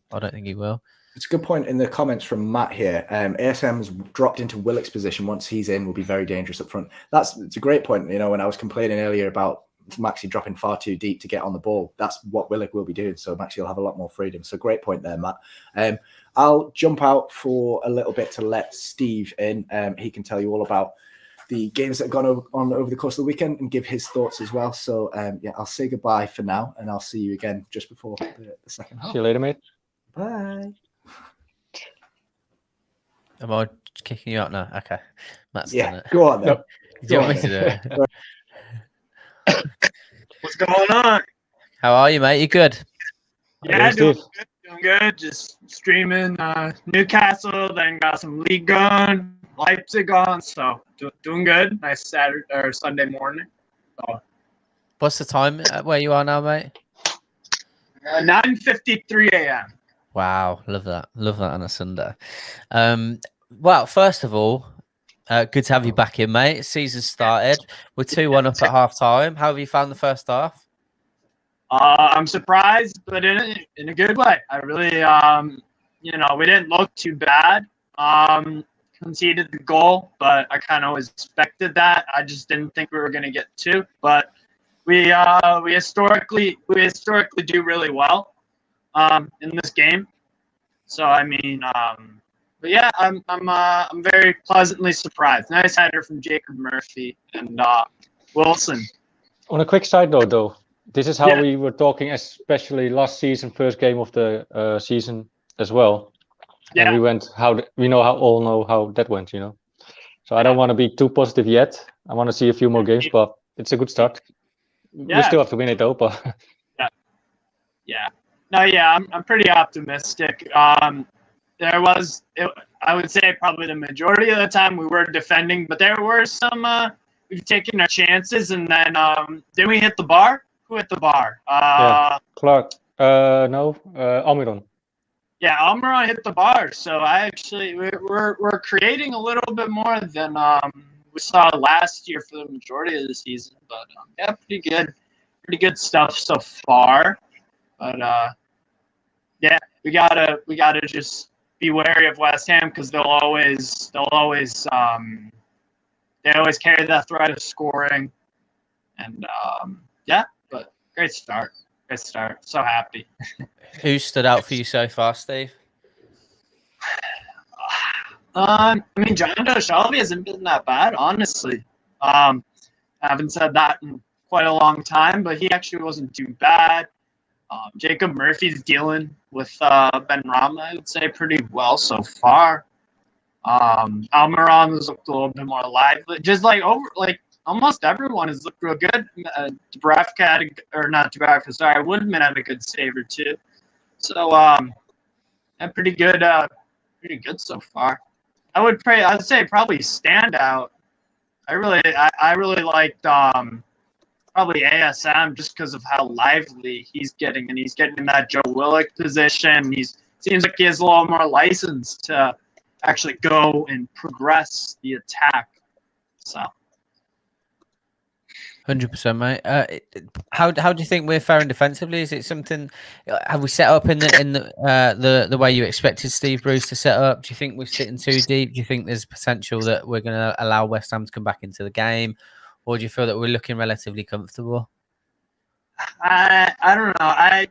We are playing a little bit more defensive than I thought. But having said that, we do have 2 goals, and we had 2 or 3, one really good one, and then we're creating chances. It's better than it seems like it'll be a little bit better than last year. Hopefully, this isn't a false dawn, but we're doing a little bit better than I thought. Honestly, we're setting up the defense. Yeah, it's probably the majority of the time, but it's not as painful to watch, to be honest. Do you think? Do you think having the 52,000 screaming Geordies back in St James's is helping as well? Because obviously there's players there that haven't had that. Yeah, absolutely, and I think it's absolutely crucial that we got that first goal. Because imagine if West Ham scored, then the crowd would be like Newcastle, not only having come back from a deficit, but coming back from their own fans almost, and then all the negativity and the whole toxic environment and stuff like that comes, and that's even more adversity for the team. So I think getting that first goal, getting the crowd on side, yeah, we conceded, but then right away respond. So it's huge that we got that first goal, because then it becomes Newcastle 11 versus our own crowd and West Ham. So where Carl go? I don't know. He just left. Are you still there, Carl? Yeah, my camera's died, unfortunately. I'm gonna have to put it in. You never looked so good before, to be honest. Right, is that me being rude? No, not at all, mate. Don't do that. I'll just have to drop out, lads. I'm gonna have to change the battery on my camera. Bear with me. No worries. We'll take over. Cheers. Yes. No worries. Brandon. I'm How back. are you doing? There he is. I've replaced it. You've caught me mid food. People love to eat, to watch other people eating, so Well, you're yeah, fine. we get loads of views this way. Yeah. Well, you know how I Oh, was the numbers saying, are going up already. I've got no smell or taste. I've just eaten a slice of bread with nothing on it, just plain bread. Yeah, Not even disgusting. toasted. So you don't feel the texture of the breadcrumbs or anything? I can feel the texture, I just can't taste it, like, at all. Well, but bread doesn't have. No, it doesn't. Yeah. Yeah, with everything else. Yeah, NFTV mukbang. Yeah, that's what this stream's turning into. For the rest of the game, we're not going to talk about the second half. We're just going to scram loads of food on here. Oh, go on, Steve. What did he do? Got more viewers for that now. But yeah, with Steve, we mentioned on socials that you'd watched all the Premier League games yesterday. Was there any team that stood out for you as a surprise? Anyone that have improved from last season, or one of the teams that was promoted that surprised us? I'll do one positive and one negative. We'll get the negative out. Crystal Palace. Oh my God. I mean, Vieira did well with New York City when he was New York City FC, when he was here in the States in MLS. But then at Nice, he got battered in the Europa League, had Nice playing real bad. They had like Balotelli and Dolberg and Pierre-Elise Maluz now on Norwich. They had a real slow start to their season. They dropped them. And yesterday it was god awful. Yeah. They didn't have a shot on target or a shot in the first half. 75% possession for Chelsea, so they were extremely poor. Like it was they looked like a bottom of the place side, which I predicted. I think Palace gonna finish bottom. Just too much change in that squad. Yeah. I didn't like the look of them at all. And then so that was the negative performance. I thought that a surprise, because I didn't watch every Premier. I had 2 Premier League games on, and then I had like the AZ Alkmaar game on. But I was surprised to see Watford 3-2.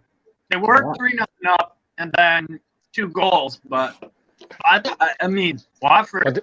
Steve. Yes. What did you make from Brentford? I thought they looked lively and surprisingly played pretty well. They just went for it. Are you really surprised? Arsenal are regressing before our eyes, and they have for the past few years. And I don't care about Arsenal, but if I was a supporter of them, I would want Arteta out immediately, because he's had almost what? Because he replaced Emery mid-year 2 years ago. Because he had a full season last year, I think, and then he finished 8th. So 2 back-to-back 8th finishes, and they brought in Thomas Partey, Albert Zambi-Lokonga from Anderlecht, and he has no excuse. And Arsenal don't have any excuses. So it was very poor from Arsenal. But having said that, every single Brentford player worked their socks off. I mean, Ivan Toney was coming back and marking guys at some point, and he is a hellish player to play against. He's a handful. He was fouled in the game, I believe, and he caused chaos. And Sergi Canos, that was off a really poor Arsenal clearance from Callum Chambers or Ben White. But yeah, Brentford deserved that 3 points, and they probably deserved another goal or 2. Steve, just real quick, check your WhatsApp if you can, real quick. I actually liked it as well at the Brentford game. The manager, he's such a nice lad. Thomas Frank, yeah. And Brentford are, mate, you got headphones. People complaining about your sound. Am I too loud, or does it just sound like shit? Yeah, cracky and it's all right. bit It's loud. not too bad. It's just there's a bit of static on the connection, but it's all right. It's not too bad. At least for me, anyway. But I thought it could have come in handy if you had the headphones or whatever. Probably solve the problem, I guess. Hold on 1 sec. It's interesting the criticism that you've leveled at Arsenal and Palace, because before the season started, I picked those two teams as to do surprisingly well this season. And I know they've had shocking opening weekends, but I think that they've both been let down by bad managers, really, because the squads that they've got, Palace especially this season, the investment that they've made is quite impressive. Like, they've signed Anderson and Guehi, two brand new centre backs who Anderson did quite well with Fulham. He's quite well accustomed to the Premier League already. And then a promising young centre back from Chelsea. That's solid. And then they've got Tyrick Mitchell coming through in the left back position.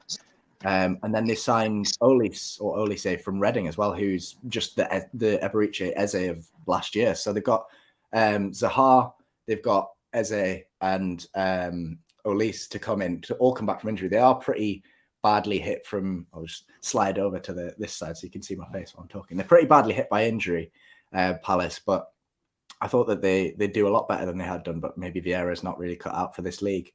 Arsenal, on the other hand, I don't know where that went wrong. They've got an almost full strength team apart from the strikers. You know, they're missing probably their 3 first choice strikers in Aubameyang, Lacazette, and then even Nketiah, the third choice striker, missing that game as well.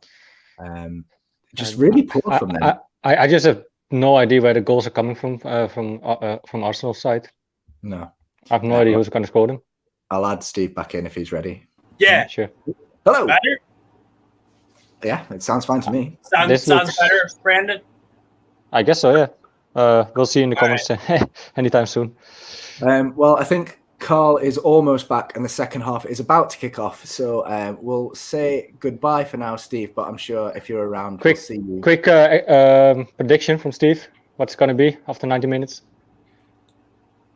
I think it'll stay the same score because I think Newcastle are going to. I hope that they'll have the proper strategy.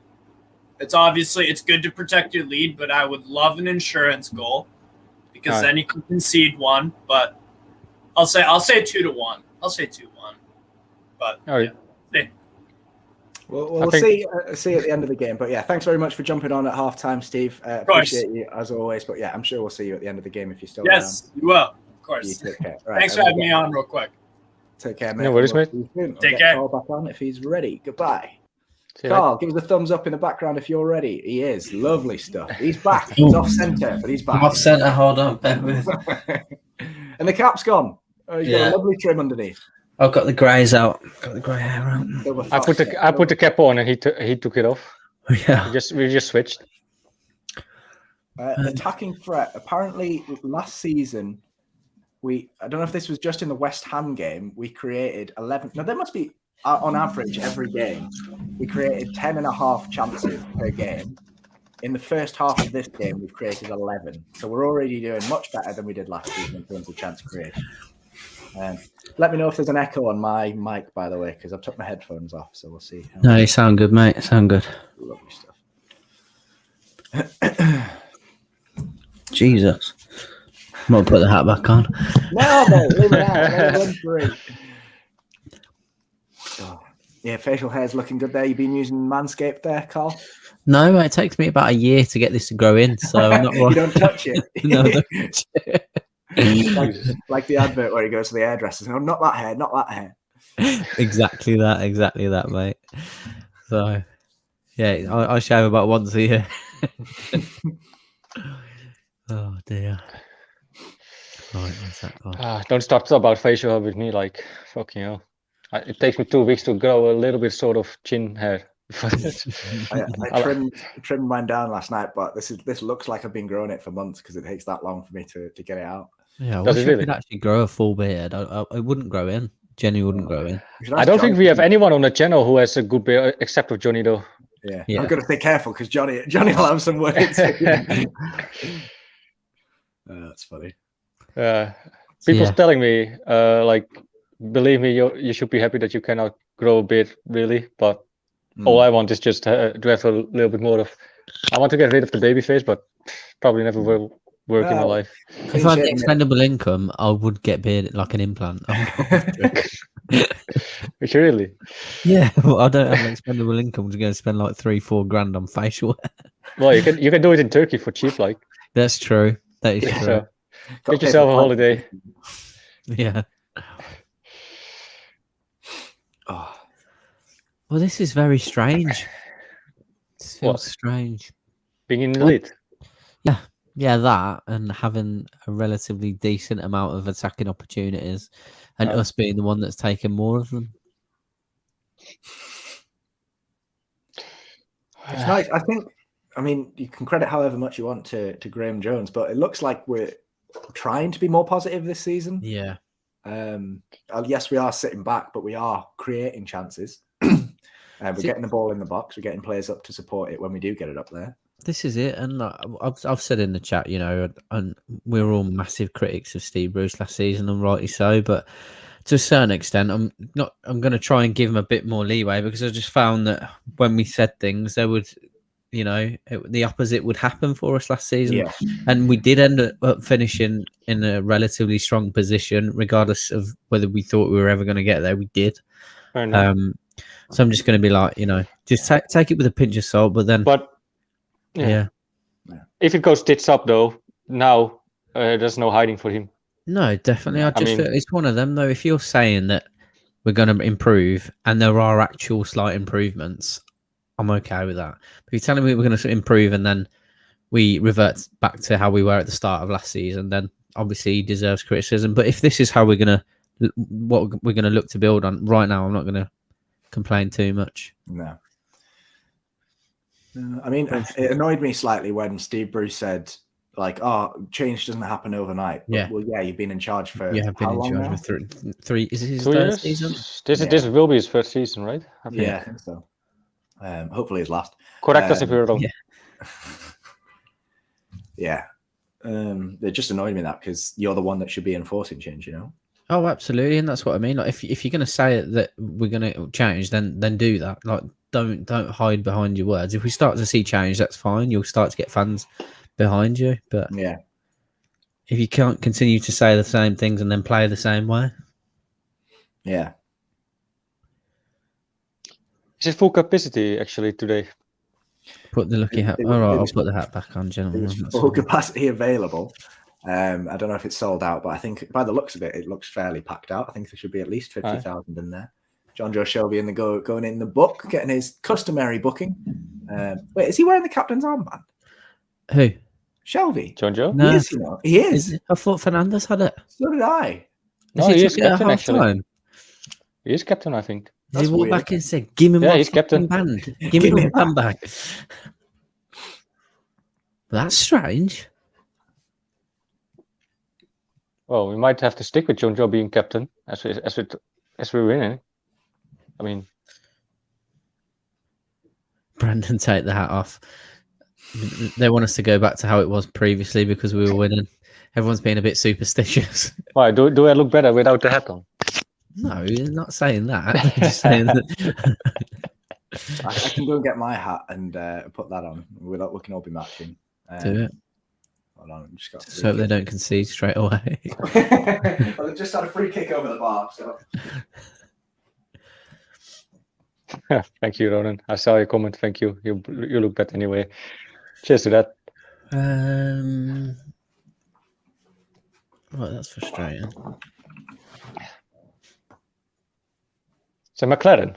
Yeah. Oh, lovely. Is that Lando in the back there?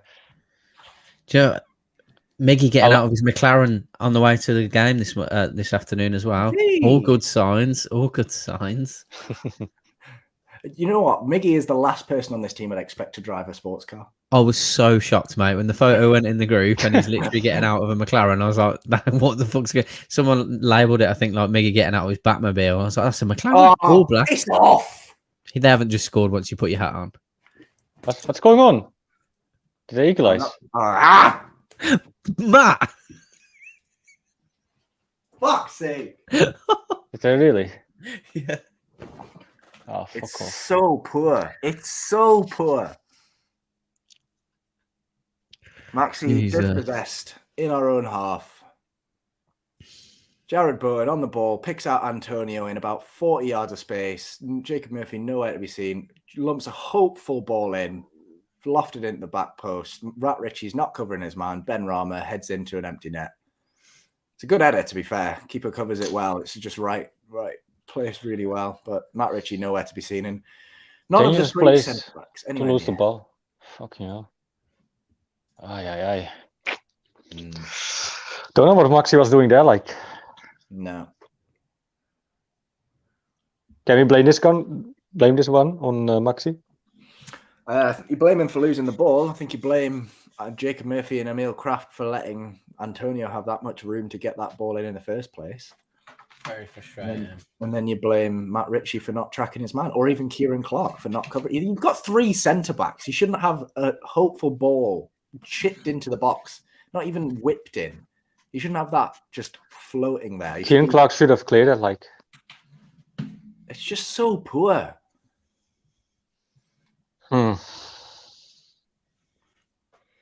Like, I do enjoy Jacob Murphy getting forwards. He offers a lot going forwards, but it's defensively there's questions asked because both the goals have come from that side. Aye. I thought we were actually winning today, but You jinxed it. Don't blame me. Reverted back to type. Oh, same dear. old shit.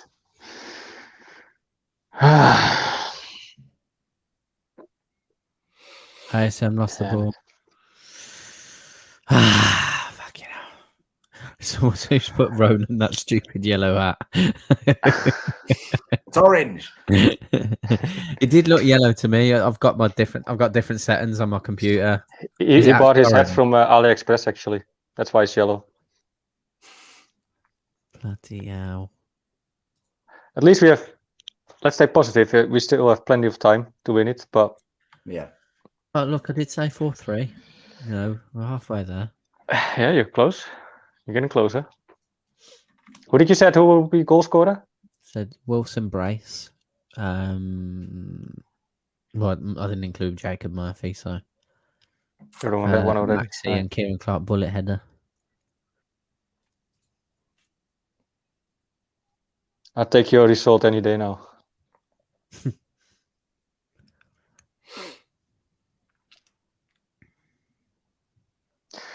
Yeah. Oh, that one quiet though.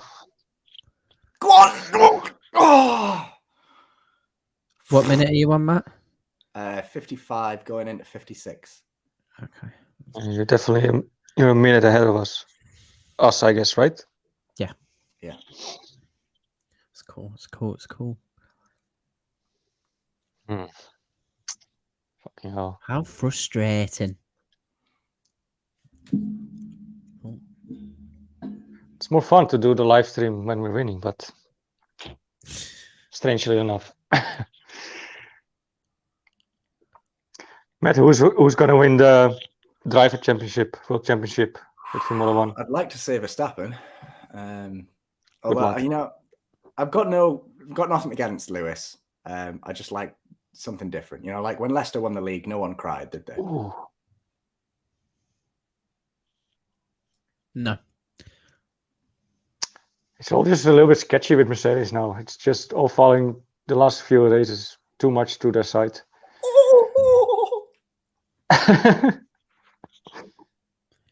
What happened? Well, at least we're having a go.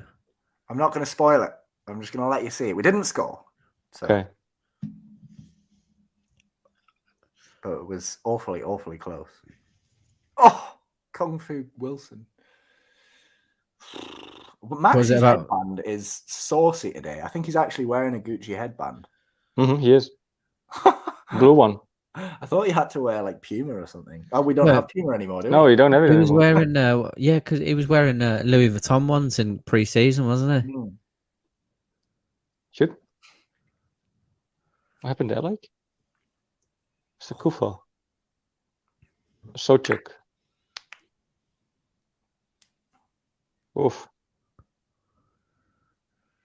Was it the ball from Maxi that you Yeah. said? Yeah. Come on, lads. Yeah, that was close, wasn't it? My stream's being dodgy, so I might actually catch Louis up. Vuitton. He's actually got a Louis Vuitton headband on. Yeah. Not Gucci. No, Louis Vuitton, mate. Don't mess You know, with oh, yeah, the I see it swag, now. bro. Trust it. It's so daft though. But I don't know. How is that a foul? Oh, grow up, referee. Jesus. Well, if he more grows up, he will be in a coffin. Tell you that. Willock doesn't look happy anymore. What do you think needs to change in this game for us to win it then? Better defending. Go on then. Would you make any subs now, coming up to the 60th minute? Usually when subs start to arrive. Yeah, I think I don't know. Share for Do you know- craft. I think Isaac Hayden's been really quiet today, really quiet. Yeah. But then I'm like, who can we replace him with? You know the answer to that question. Mr. Hammer Slayer himself. Hammer Slayer. Jeffrey Mr. Hendrick. Jeff. Love it. Jeffrey. Is he the owner? Oh, I don't even know if I can still do it. I can see Gale benefiting from a game like this where Yeah. we're getting one or two men into the box and they're just playing fast counter-attacking football. If he's on with Wilson, I'd take maybe Almiron off and stick Gale on. If you're going to keep the same formation, I think that might be a good shout. Yeah. Alright. Bit more of a goal threat. I like to have craft change for Cher as well because Cher likes to go forward as well.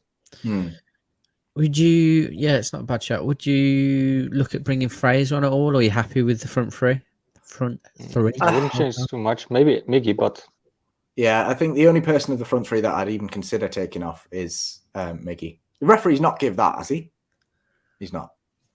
Or maybe the answer to all the questions is probably Joe Linton. To be honest, it's a free reign, really, because you take Miggy off and you've got Fraser, Wilson, or Joe Linton to bring on. Yeah, and they can all play in that kind of left forward attacking position. So Fraser probably for pace, but Miggy's already kind of tried that. So do you bring Joe Linton on for physicality? Personally, I still take Gale personally. Fraser could probably bring Wilson in good positions. Craig said he'd sooner have Bungle and Zippy than Jerry. Come on. That's great, Craig. Yeah. Steve, you're welcome, my good man.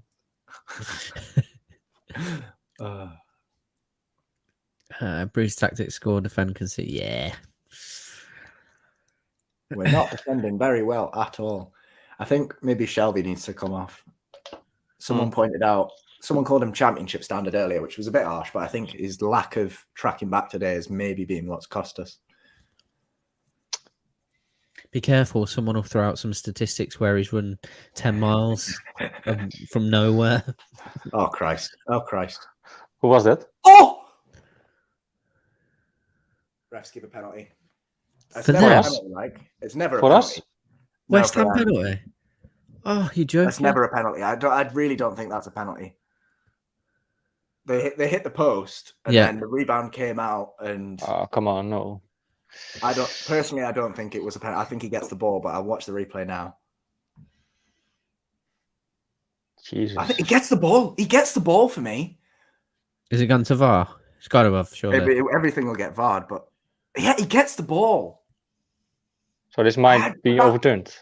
Really, that can't. If the new rules are, it's going to be a bit less strict. Not everything in the box is a penalty.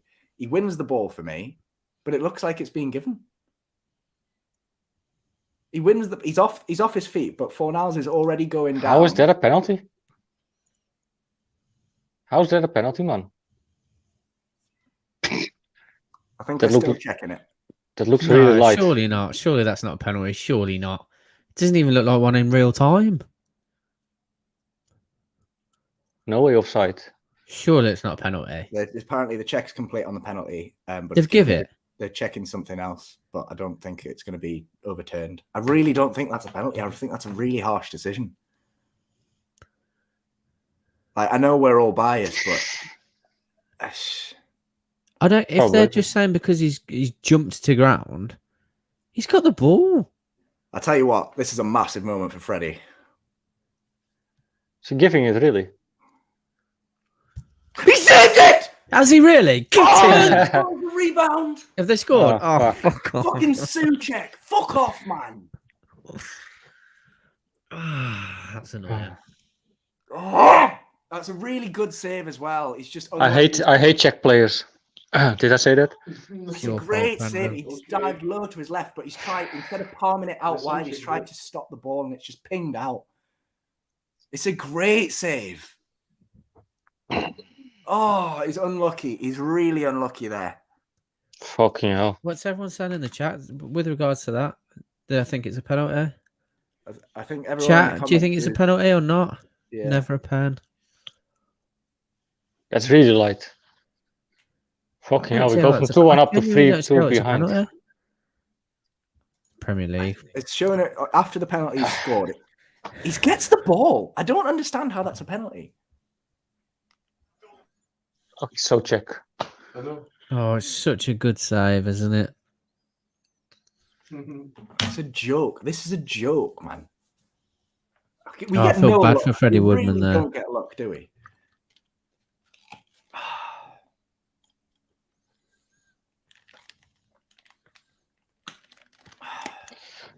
Why didn't Richie run for the ball? He stopped. I don't know. Jesus. All we now can get is like a fucking draw, probably. You know what? He's unlucky as well because he's actually saved it well. It's actually just rebounded back out off his knee. Yeah, it's a good save. Ah, poor kid. Fuck it now. How is that a penalty? He's caught him after he's already got the ball. How is it a penalty? How is that a penalty? How? Knee on knee. He's got the fucking ball. Oh my word. Jacob Murphy's had a stinker.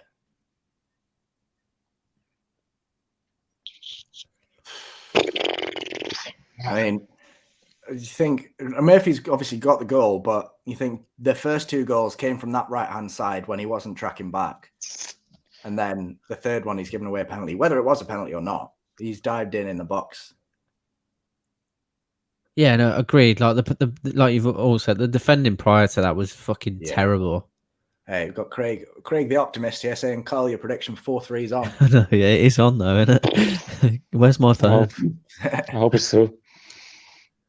Something needs changing though. Oh, frustrating. Oh God, here we go again. What's going on? No, come on, no. Oh, fuck off, man. I fucking Jesus Christ. 4-2. I can't be arsed with this defense. Where is the defense? Fuck's sake. I really can't be. No. The game over. Absolute typical.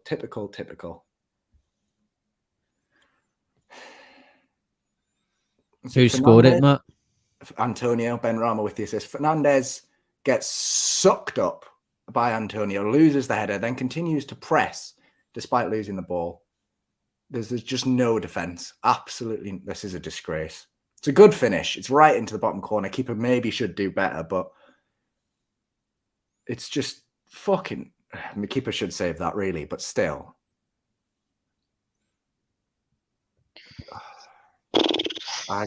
This team's going to be the bloody death of me. Oh no, mate. Jesus. So who's back four's been worse? Arsenal's, Villa's, or Newcastle? Well, technically not ours because it's a back fucking 5 and they're still all. Well, that's true. Yeah, I don't know if that's good or bad. Fucking hell. It was a great finish though, like you said. What do you expect though with Kraft in your squad? I just don't understand that starting him anyway. I'm not going to put it all on him at all, but like, scoring the players is going to be fun.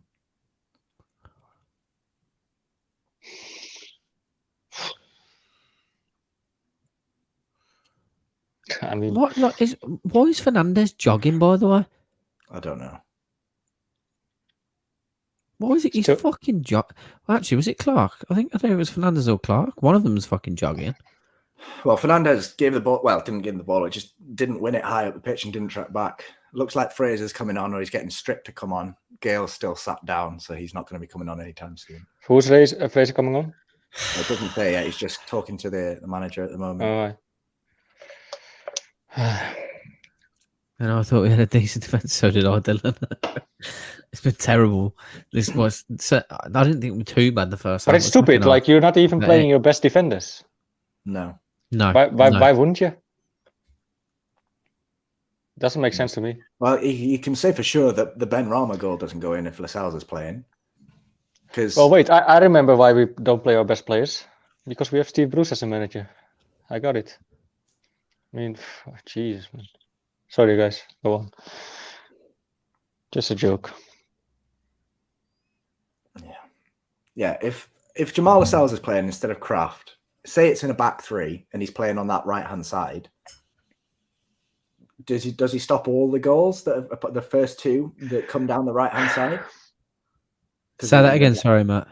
Jamal Lascelles, if he's playing instead of Kraft in a back 5 on that right hand side, does he stop the first 2 goals that come from the right hand side? Do we clear the corner that the penalty comes from, or clear the cross that the penalty comes from? Well, at least one of them gets dealt with. Do you know what I mean? We're not conceding all 3 of them with him on the pitch. Definitely not. No. One thing I know for sure, our positioning will be better. Mm-hmm. We could have at least saved one of them or 2 of them, but I have to say, credit where credit's due. Benrahma, Bowen, and Antonio have absolutely terrorised our backline. Benrahma's been good. Bowen on. Oh, Shelby's going off for Fraser. That's a good decision. That's a good sub. What's up? Is Fraser going to play that number 8 role that we've heard rumours of, or is he going to go on the left-hand side and Miggy moves into the midfield? Probably lost. See that I know I'm a bit behind, but I don't know who it was at fullback playing that ball out. Then it was just fucking lazy and piss poor. Yeah, Giving it straight back to them. Was it Rich? It might have been Richie. It's not good enough. Not good enough at all. That's not. I feel a bit sorry for Freddie Woodman, Premier League debut, letting in 4 in front of a packed home crowd, because he's apart from the Antonio. Can you really blame him though? You can't blame him at all. No, I was going to say he's not at fault for anything, is he? No, apart from maybe the Antonio goal at the end, the 4th one, he should do better to that. But it's just so powerful. But yeah, he's been absolutely shafted by his. That's a good strike. Like this is the difference between us and them. Matt Ritchie's got the ball in a dangerous position on the left-hand side. He goes to cross the ball in. He's immediately closed down by the right back and the defensive midfielder. That cross doesn't even get anywhere near the box. Meanwhile, Jacob Murphy and Kraft, for the first 2 goals, don't track a single man between the pair of them. Give up. I give up.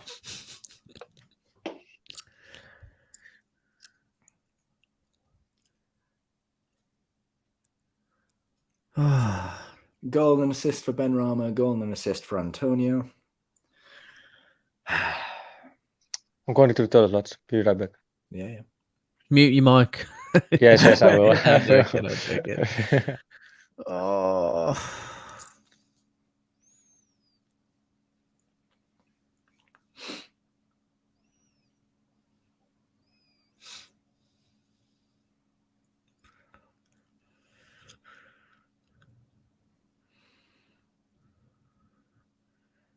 What are you trying to do there?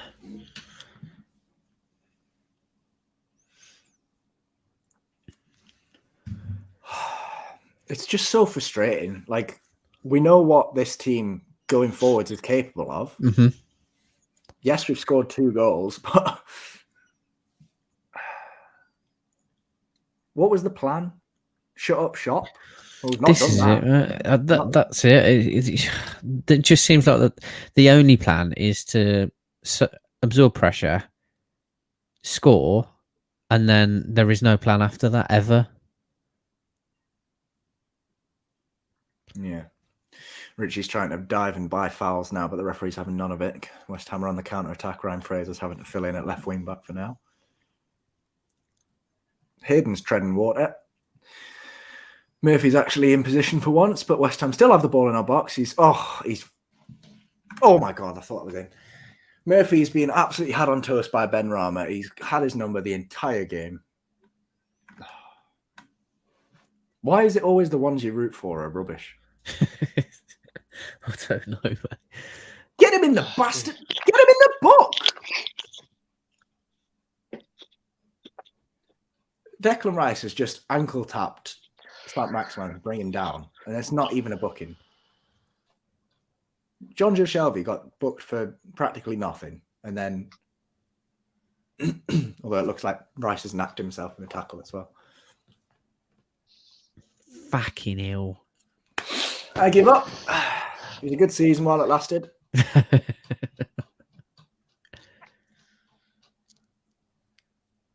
How frustrating. Thank God that Willock is playing next weekend. Willock will make a difference. He will make a difference, but it's like it's still not enough.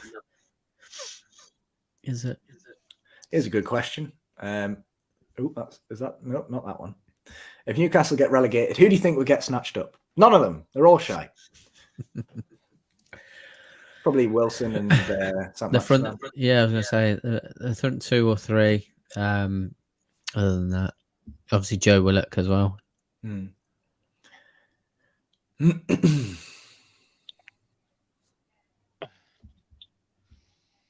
Yeah, Tony, definitely happy with the signing, mate. Absolutely. Yeah, it's a good signing. It's a shame he's not on this game because he would have had a run riot in the first half. I still, as happy as I am with Willock, it wasn't necessarily the area we needed to strengthen. We did need to strengthen it, but you've got Matt Ritchie playing left wing back, he's done all right. He's not been fantastic. And then you've got Jacob Murphy, who had a decent season, not fantastic, a decent season last year. But before that, was just an out-and-out right midfielder and was a bit shit. Yeah. And then he's come in and now he's the first choice right back. And you've got the least choice right back, the bottom choice right back playing at centre back when you've got one international centre back on your bench and the other one's your club captain.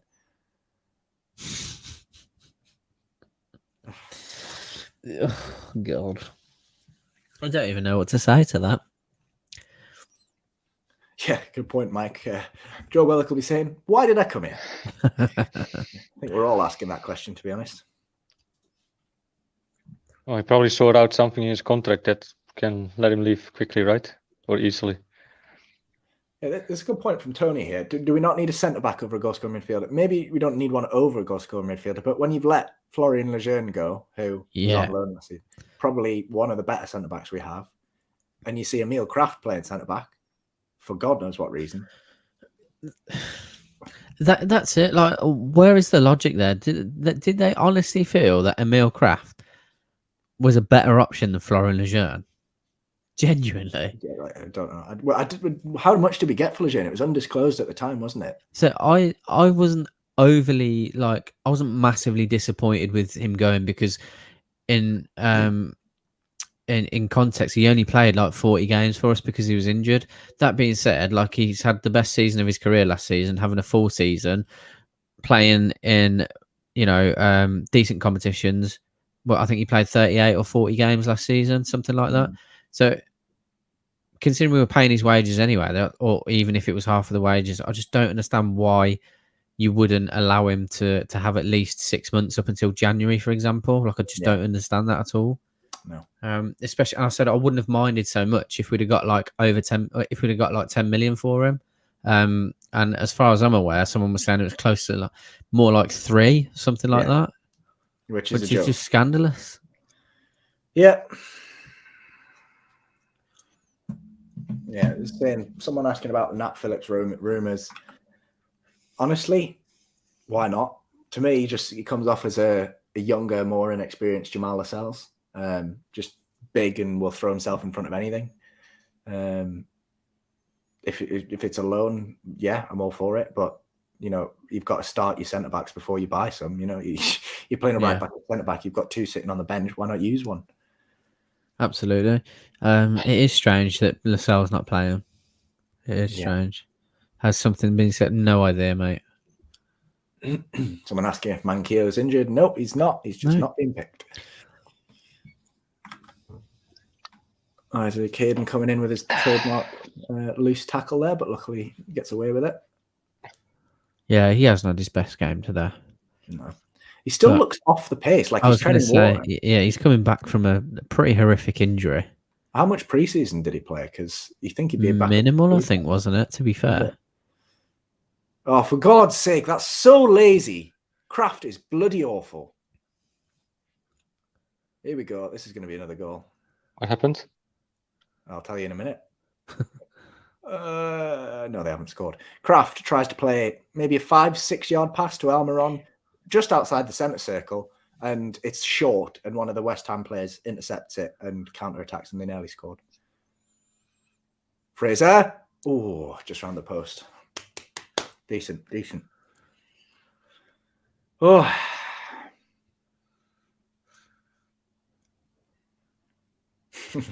Yeah, maybe we do need a bit of ponytail in our lives.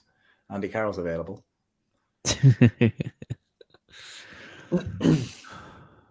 Get Jeff Hendrick on. Can't believe I've just said that. Oh, fuck. Where? Have you just seen the Kraft and Almiron moment? Where they've just let Declan Rice do what he wanted? Yeah. Look, what the fuck is Kraft literally gone man for man with him, then decided that actually he can't do anything, so he's peeled off to go back into his position and run away from him to give him more space to drive at goal. Have I just seen that right? Is that what he's just done? Yeah, you're absolutely spot on there. Yeah, what the fuck? Who on earth sanctioned this signing, and who is picking him still? He's just gone to tackle a guy and then ran away from him once he's got to him. What the fuck is he doing? But literally, it makes you wonder why we sold Lejeune. Yeah. I don't understand it at all. I don't understand it. At the moment, I don't know who I'd rather see leave the pitch, Kraft or Jacob Murphy. If we were playing a back three of Clark, Lascelles, Fernandez, or Clark, Lascelles, and Shaw, or whatever that combination is, then okay, fine, and that I understand. But Kraft over Lejeune, I've got no words. No, absolutely not.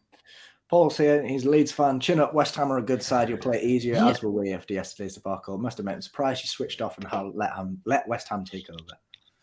They're not a good side. They're not like they're a solid side, but I'd say on paper they're no better than we are. Well, it depends if you take Kraft into that equation. But they've got Antonio, who he's a decent striker. He plays his role perfectly.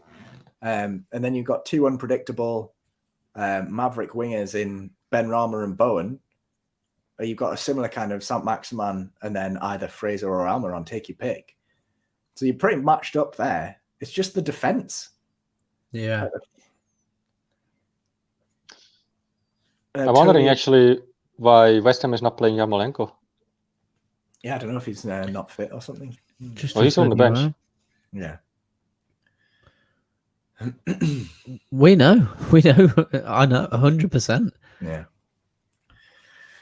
No, it's just, well, I don't know. I'm just muttering to myself now because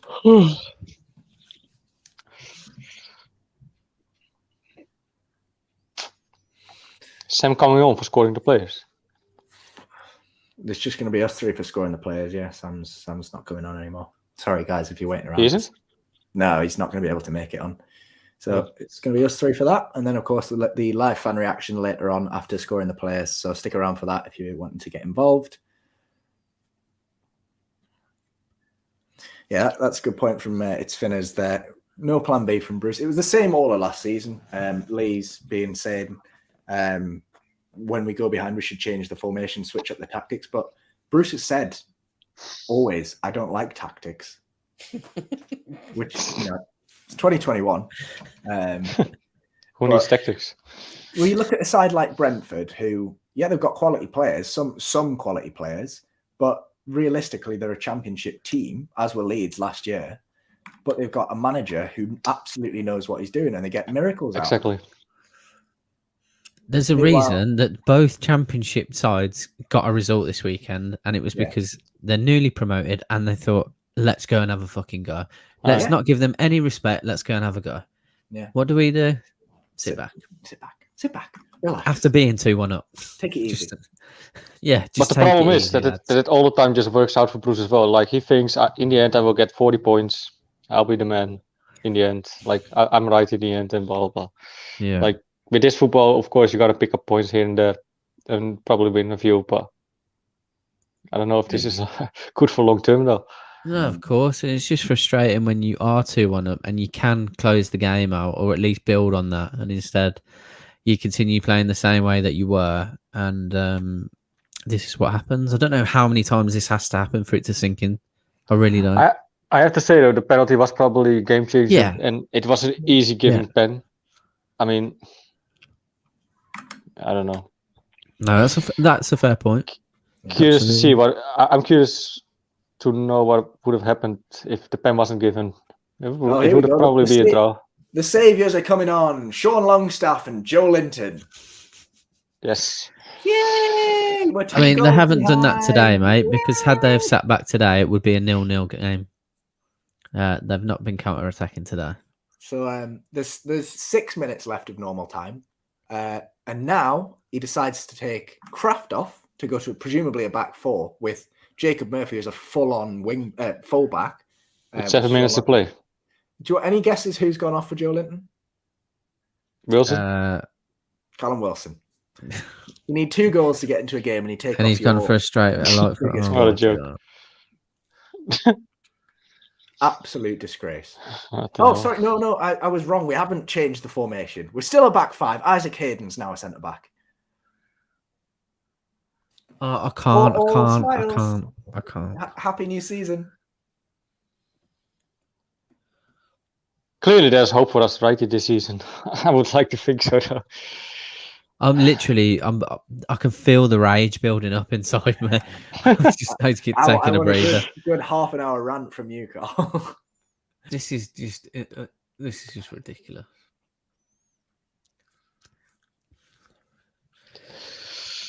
Yeah, next game will be fun for Steve Bruce already. Yeah. Get his chest wet. He'll be probably sweating already next game.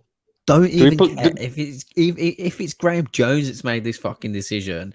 Like, what are they fucking smoking? Probably one of the good Dutch stuff. No, not the good stuff, mate. Because if it was a good stuff, they'd have made a more creative decision. Fair enough. Oh, whatever Is this they like. cheap shit stuff? Cheap skunk. Yeah, cheap skunk, man. That's what they're smoking. They've been on some moonshine or whatever. Go on, you useless! Whoa! Joelinton almost scored. Said penalty in the chat. Is that true? No. 4-3. No, it's fucking Macca. Someone is joking. If Jacob Murphy goes down, then maybe it's a penalty. But this ref's giving us nothing.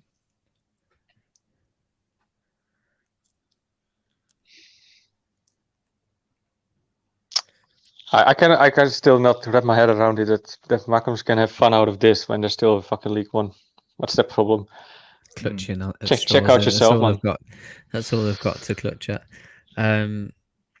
Rajesh Khan just as suggestion, but your live stream would really benefit if it had a match clock. Yeah, it's something I've been looking into for a while, mate. Unfortunately, it's a little bit difficult to get hold of one that's not paid. Yeah, it's difficult, especially because we're all on different games. Yeah, that's not either. It's a good ball in. It's a crap header. What a genius Steve Bruce is! If in the end, Joelinton and Sean Longstaff score the equalizer. Matt Ritchie's just had a hopeful shot on the rebound from a corner, deflected out. It's flying in. We've got another corner. We're on the attack at least. We have not threatened from set pieces, I have to say. Apart from, obviously... Do we have a good free kick taker, though? I mean... you never get to see... Ritchie, maybe, but who else? Shelby? I don't know. Fraser's good at scoring opportunities from dead ball situations, definitely. Yeah, good point from Graham here. I think the match has been won and lost in the game management, hasn't it? They were down 2-1 at half-time. They've come out and they've said, right, well, we need an early goal. Well, they didn't get too early, but then they've said, we're just going to attack and get the momentum back, and they've absolutely done that. 100%. I don't think there's any other way to look at it other than we've made the wrong decisions. At least Matt Ritchie is still going for it, though. Yeah, I will say that. There was times last season where this would have happened and we'd have just rolled over. And that is a really minute positive to take. This is proper, like what you should do as in the West Ham position. They've done what we should have done. They've subbed off Ben Rama for Fredericks. They've took off an attacking player for a defensive player in the 88th minute of a game when they've got 2-goal advantage. They didn't do it from minute 1 and sit back and try and protect the lead that they didn't have. I'm trying to work out what bloody formation's playing. Genuinely think Ryan Fraser's like a floating centre mid. Ben Rama for Fredericks. They don't do tactics or positions here, mate. The only one is flat back five, and then everywhere else plays where they want to play. If you're getting 2 false 10s. Yeah. Oh, fucking hell. Isaac making a point. We've got the same problem as Everton. Rolls Royce attack and a Scooters defence. Yeah. Pretty much.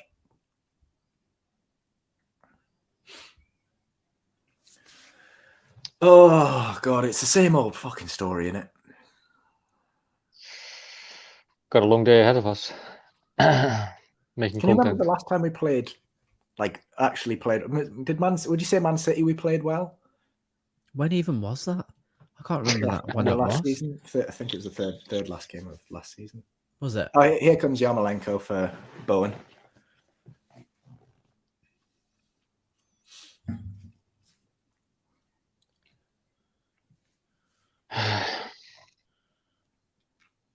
What are we gonna make out of this lot?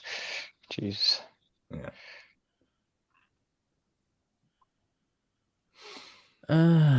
Dear me. Sometimes there's times that I regret joining NFTV. And we have to talk about this shit, you know. I mean, I thought we were going to really First positive half was couple okay. of shows after. Really positive afternoon. Yeah, they always, no matter what happens, we could have sold like all of our players in the summer, but we would still have had some optimism going into this season. It only takes 90 minutes of shit to bring you right back down to reality, doesn't it? All summer since the Euros came on, I've been looking forward to football coming back. And then this is what we've got to put up with. And you know what? In 3 days' time, I'll be looking forward to the next game. I'll be excited for Villa. Yeah. And then we'll go and get pumped 5-0 by them. Please, to God, no. Colwood hates his life. He probably goes hiding. He goes in quarantine for like 10 days. Just definitely. voluntarily. You guys are both jabbed, right? Only single.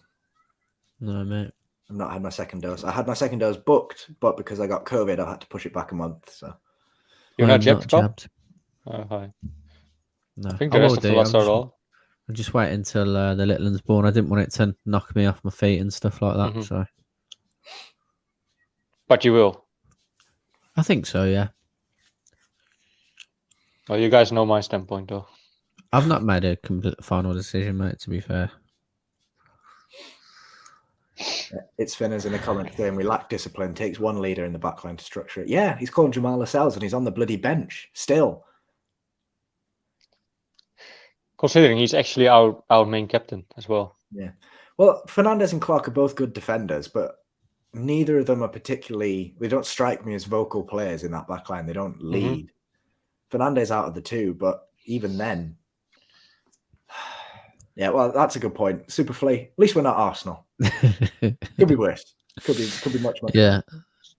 Kevin Nolan's. I didn't realize Kevin Nolan was backroom staff at West Ham.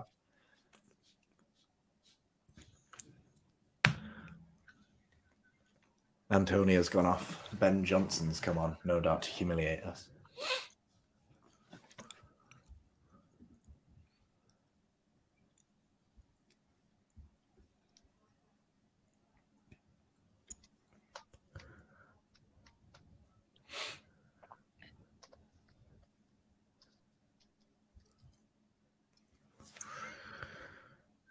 Oh dear. A lot of people are pissed off home, aren't they?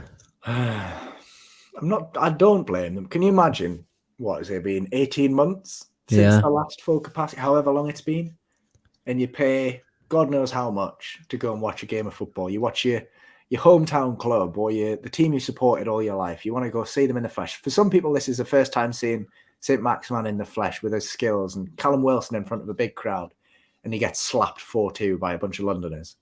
Like, is there anything more humiliating? Could be Sunderland. No. Oh, other than Sunderland, yeah, obviously. Yeah. It's just disgraceful, man. It's just shocking. Have they booed? I haven't got my match sound on, but I wouldn't be surprised. So I've not heard much of it. I've not heard much of anyone getting at Bruce or anything like that. It'd be interesting to see what the lads say. Yeah. Yeah, we'll have videos from the lads at the match going up later on. They'll have some live reaction from the game, as well as the last word, as well as always. That'll be from the stadium or from outside the stadium, giving their reaction to the absolute debacle that's got on today. So, yes. Oh, and there's, sorry to spoil it, lads, but there's the final whistle. 4-2 at home on the first day of a Premier League season to David Moyes and his West Ham. Everyone happy? Yeah, I'm real happy. Oh, that's frustrating. I've got a balcony that's looking really tempting right now. Fucking hell. Kelsey there, though, having 5 at the back and conceding 4 is embarrassing. Isn't it just? Isn't it just? Are the fans booing? Let me have a quick listen. I will. How long should be blowing right now, shouldn't it?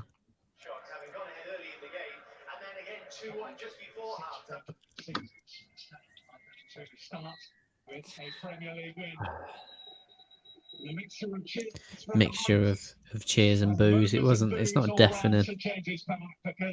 Well, It's cheers is weird probably what- West Ham fans.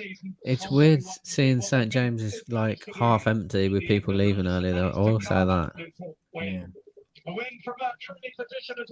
it was like you can call it a game of two halves because 2-1 and then 3-0. Like we've conceded 3 goals in the second half.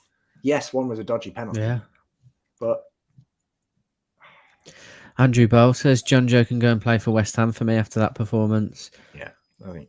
Well, we've got scoring the players coming up in about 5 minutes. We'll be us three dishing out our thoughts on the game and the individuals that performed in it or didn't perform in it, rather. And yeah, after that, once that's done, we'll be having our live fan reaction. So you can come and give your thoughts on that performance. I'm sure we'll have a lot of happy campers after today's game. After discussing the penalty on Sky Sports. Well, I've got to give it to, I think, what's his name? Is it Michael Dawson that's the pundit on Sky Sports? He was on Sky Sports Soccer Saying Saturday. that it's not a pen. I said absolutely not a penalty, Hans. You know, he's the defender, so maybe he's a bit biased in that sense. A striker may say it is. But good on him for sticking up for that. But I still don't understand how that was given as a penalty. No. The VAR, yet again, too scared to overturn the on-field decision, despite the on-field decision being a bad one. It's appalling, really, because, they say they're trying to be lenient, but is that too much? Is that too lenient? I don't know. I really do not know. And Brandon's disappeared into the ether, so hopefully hopefully he comes back before 4 o'clock when we start scoring the play. Otherwise, it'll just be me and you. That's fine, right. They're just showing the penalty save again from Woodman. It's a great first save. He's annoyed at himself for the rebound. How has Richie been done for pace by Souček? I don't know. Anyway, yes, it's finished 4-2 at St James's Park. Newcastle United falling to defeat on the first day of the season against West Ham after beating them twice in the league last year. Not a great day at the office for everyone, but there's some positives to take away from it. Callum Wilson scoring in front of a home crowd, in front of a full home crowd for the first time, and saint-maximin putting in a good performance as well. Hopefully they can continue, and Villa next week, Joe Willock will be in the fold and no doubt starting after that performance. So hopefully it's a better result for next week. Thank you everyone for tuning in, for keeping us company in the watch along. Really appreciate it. It makes us more entertaining when you get involved as well. Andrew saying that it was a weak pen. Graham saying, thanks, chaps. Roll on next weekend. Thank you for watching, Graham and Andrew. Very much appreciated. And then, yes, like I said, disappointing result for us. Poor defensive performance all round, despite sitting behind the ball for 85 of the 90 minutes. So hopefully we can put in a better performance against Villa next week. I'm sure Carl will be particularly fond of that performance if we do manage it. But we'll have all... Coming up, we've got the scoring the players in a couple of minutes. Looks like it's just going to be me and Carl at the moment, unless Brandon somehow rescues his internet. And we'll have live fan reaction as well coming up after scoring the players, as well as some reaction from the ground with Lee and the gang, the lads that are at the game today. I'm sure they're going to provide some cracking content for us tonight. And the last word as well will be coming right this evening. But like I say, thanks very much for watching the watch along. We're going to move into scoring the players now. So stick around and let us know in the comments if we're chatting absolute waffle. I don't know. Are we rebranded? Have we? I'm just trying to find a scoring the players one, and I don't think there is one. So I'm just going to go. Is there not a scoring the players? Should be. There used to be. I think they've been deleted. Oh no! Let's go to this NFTV layout. Yeah, we'll That's do very that one. fancy, isn't it? It's got our names on. Well, channel name on. That's what we are. Yeah. So the title and everything changed. We all sorted yeah, that. change the title, mate. That's all ready Lovely. to go. Lovely. Right. Scoring the players then. Welcome if you've just joined us for this. It's going to be a fun one tonight. I can already tell. Brandon, you're back. You're with a solid connection. You're all ready to go. Yeah, it was not my internet connection, bro. It was just no. I had to go to the loo and take a nice. piss and change my Well, beers. you're all strapped in and ready then. I'll give you the honour of the first ranking then. Freddie Woodman making his debut. Not the best result for him, but overall performance, what did you make of it? Don't really think you can blame him for maybe the Antonio goal, but that was just a hell of a strike. Don't think you can really blame him for any of the goals. It was just poor defending, so I would say 7. It's fair enough, in my opinion. 7 for Freddie Woodman. Yeah, I'd say that's fairly. I think that's fair. You know, I was checking my phone halfway through the game, and my mate's giving him a load of stick for the first few goals. And I don't think he could have done any better. You know, the penalty save, he gets unlucky, it bounces off his knee right into the lap of the attacker, and then Antonio goal maybe should have had a stronger hand to that. But yeah, Freddie Woodman 7, I think, is fair. Carl, would you like to start on the left or the right of the defence? I'll leave it up to you. I'll start on the left. Woodman 6.5. Okay, that's pretty much on board. We'll start on the left then. Okay, Matt Ritchie, apparently the first choice left wing back now. Take it away. Mediocrity, I would go with. Yeah, obviously he offers quite a lot going forward. I still don't trust him defensively. I don't know whether it's aging legs or sometimes the want for a rash tackle. I just don't feel like he's our strongest option to play in that position personally. Like we said, the whole back five was pretty horrendous, to be honest. Obviously Jacob Murphy's got himself a goal and has been an outlet. But other than that, defensively, we've been absolutely piss poor in that second half. It was a stark contrast because I thought we defended relatively well in the first half, but it was good outlet. But in terms of defensive opportunities, it wasn't his best game, and I would probably give him a 6.5. Always go 6, which is pretty close. But yeah, I'll go 6.5 for Matt Ritchie. Yeah, pretty middle of the road performance from him today. Not his best, not his worst. Definitely not his worst. We'll move on to Kieran Clark, probably the left side of that defence. It's a difficult one because the whole defence was crap today. I'll probably go for, I want to say a 4. Maybe that's harsh, but I think that he was exposed for the Ben Rama header at the back post. I think that was really poor from him. Didn't take the game by the scruff of his neck like it needed to be. Didn't command that back line at all. Definitely not the worst defender on our team, but one of the worst players on the pitch, as that whole defence was. So I'm giving him a 4. Let me know in the comments if you agree if you think that's too harsh, but I think 4 for one of the defenders today is probably going to be one of the higher marks that we get. Someone's gone for a 2. Honestly. Most people agreeing with you, though, 3s and 4s, but like a 2. Yeah. We're doing the fan reaction straight after scoring the players. It'll be about 40 minutes time, I imagine. So stick around for that, Callum. I can see you asking in the. It shouldn't be 40 minutes. It's probably easy going for us today. It's just all over 80. Just give them all 2s and call it a day. Go on then, Brandon. Moving across that back line, Federico Fernandez, the central of the 3 centre backs today. What did you make of his performance? Same like Kieran Clark. I would probably rate him a 4 as well. Didn't stand out. Defensively also not really strong. The whole defense today, so 4. Didn't do much under for Kieran Clark. Same sort of performance. So 4. Yeah, 4. I think I agree. I personally agree. I think that, you know, like I said, 4 was going to be the highest rating of the back line, I think. So yeah, we'll move swiftly on from him because it was a pretty invisible performance from him. I think he would have been at fault for one of the goals if they'd scored from that chance where Declan Rice had free reign of the attack. But not Fernandez's best game. I think he needs someone like Jamal Lascelles alongside him to really shine. Speaking of Jamal Lascelles, his what will probably is his replacement in that back line. Emil Kraft, Carl. I'll just put this up first. He's shit.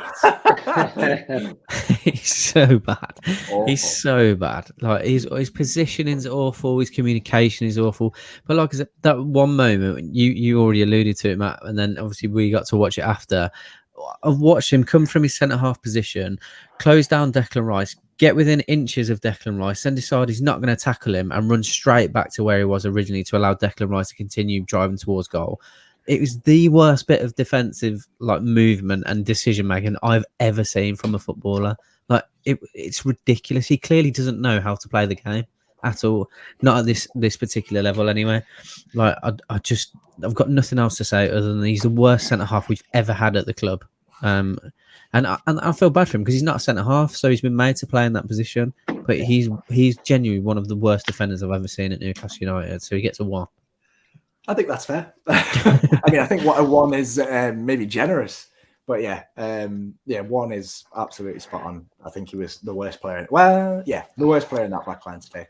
Right, and there's a lot of people in the comments that are giving him a 5 and a 4. So clearly, I've seen it from a different perspective. So, enlighten me in the comments, lads. I don't know what the people in the comments are saying to give him a 5 or a 4 because there wasn't one positive thing he did today. I can't remember him making a tackle. Name one moment that he did correct. He was piss poor. Can you name anything? Oh, ridiculous. I can't personally. Absolutely ridiculous. Someone give him I'm curious about the people who give him a 5. What he did well. Yeah, just interesting. Not even having a go. Have we missed something? Is there something that he did that you feel warrants that score just out of interest? Because that surprised me. I thought we'd all be on board that he had a bad game. Yeah. I think us 3 are on board anyway. Yeah. Before we move on to Jacob Murphy, it's just an interesting one from the late kickoff. Harry Kane is not in the matchday squad at all, not even on the bench. So that's an interesting one. For Tottenham, they're starting with what looks like Son up top, surrounded by Lucas Moura and Bergwijn. And I think Jack Grealish is starting for City. So yeah, he's starting. Yeah. So that'll be an interesting game to watch out for later on. But only watch that after you finish watching our coverage here on Newcastle Fans TV. He's the old manager of Wolves. Is he now manager of Tottenham? Yeah, Nuno Santo is Spurs manager now, yeah. Didn't even know. Yeah. So moving on to Jacob Murphy. Yeah. It's difficult because he got a goal, but arguably worse than Kraft today. So I'll give him a 2. It's hard because I'm glad you've done that because you're going to get a stick in the chat. In the build-up, well, we all said we're rooting for him. We really wanted him to do well. You know, he's shone at the end of last season. Honestly, was great for us. Really surprised, really happy for the lad. Today, it's not his fault. It's not his fault that he's bad. But when you play Matt Ritchie and Jacob Murphy, who are 2 wingers as wing backs, you don't have a defensive bone in their body, that you're going to concede goals like you conceded today. The first 2 goals both came from the right-hand side, and Murphy was nowhere to be seen for either of them. Mm-hmm. The penalty, he gave away the penalty. Admittedly, I still think it was a soft penalty, Definitely. But you can argue that 3 of the goals today, 3 of the 4 goals were directly Jacob Murphy's fault. He was involved at fault somehow. 4th one, where is he? But yeah, I think apart from Kraft, he was the worst player in that back line today. He does offer more than Ritchie going forwards, but the goal wasn't particularly, impressive or he was just right place, right time. It could have been anyone really. Like you said, it was a penguin header. It floated into the net. Yeah, I know. I'm sorry if that hat's getting burned. It's getting burned. Yeah. So I would say the thing with Jacob Murphy is a little bit like what John Shelby as well. He has this one of the time standout games, and for the rest he's really bang average or even below average. Well, talking of like a performance like today. Yeah, talking of John Shelby, we'll move on from me slandering Jacob Murphy and Brandon. What did you make of Shelby's performance today? Was he even on the pitch? That's a good question. I mean, I don't know. I'll probably give him it's a difficult one for me because I have to choose between a 2 or a 3. Should I be nice to him? I don't know. No, we haven't been nice to anyone else. Don't 4-2, bother. remember? No, I give him a 2 then. I think that's fair. Yeah. What did he done today? Yeah. What stood out that was a bad thing for you today then, for him? He was just nowhere, like no energy, he was never nowhere on the pitch. Like he lacked of ambition, almost. Yeah. I don't know. Like, have you seen him this game? Yeah. Before we continue, Paul, you diss Skodas again. You're getting a life ban from this one. I've got a Skoda. All right. So sorry, I'm just guys. Sorry, I just see in I the think comments Bradley's like got a Skoda as well, hasn't he? Shelby played a few nice balls, so that should give you a 5. If you play a few nice balls, I can do the same. Yeah, I can play a few nice balls. I mean, Yeah, if you're going to slander a car beginning with S, pick Suzuki, not Skoda. Get gone. Anyway, yeah, Shelby, crap. 2 out of 10. hey, don't hate on Skoda, by the way. I drive a Skoda. No, and Matt's saying the same thing. No one's hating on Skoda. Love a Skoda. There you go. Someone's saying, actually, that's a good point from Abdirahman Ali there. 2 is harsh. It was amazing first half, won the ball to give out. I'll give him the credit where it's due. I did forget that he did win the ball for our first goal up high up the pitch. Good pressing from him, but then he did disappear for the rest of the game. So I still think 2 is probably fair. Yeah. Guys, I drop out real quick because my phone is like lagging. I'm just shaking my head all the time like this. Wait. You're fine to us, though. Huh? You look fine to us. It's not lagging to me. Anyway, I don't know about. Like I have my laptop on here, and I see myself moving and no lagging at all. But on my phone, it's lagging as fuck. Okay. So, give me a second, okay? No worries. I'll be right back. Well, we'll move on anyway for you, Carl. We'll have Isaac Hayden. Looked a bit off the pace today, didn't he? Let me just address this comment. Oh, sorry. Yes, we've had a few of these comments. Harry, you don't spell Geordie like that for a start. Okay? We'll leave it there. You can take your win. You hammered us. That's fine. Second half. But no pun intended. But yeah, you don't spell Geordie like that. So if you could politely fuck off out the chat, that would be nice. Thanks, mate. But no, in all seriousness, let's get back to where we were. Enjoy the banter. Harry, well done on the win today, but cheers for the 6 points last season. Fair point. Fair point. Nice couple million quid in the bag for that extra place that we got. Is Brandon? Do I need to add Brandon back in? I don't know if he's ready, but yeah, go on. Okay. Well, right, where am I? Who am I on now? I think you're on Hayden. You're on Isaac Hayden. Yeah. Yeah, I thought it was one of his poorer games, to be fair, but I don't blame him too much. He's coming back from a pretty horrific injury. Didn't have too much going on in pre-season. I just thought it was almost missing in the first half. Second half, he's put a few wayward challenges in, which he got away with, to be fair. And as you said, mate, he just looked off the pace. It wasn't one of his better games, but he'll progress and he'll get better throughout the season. But he doesn't get away with it either. He's getting a 2. He's getting a 2.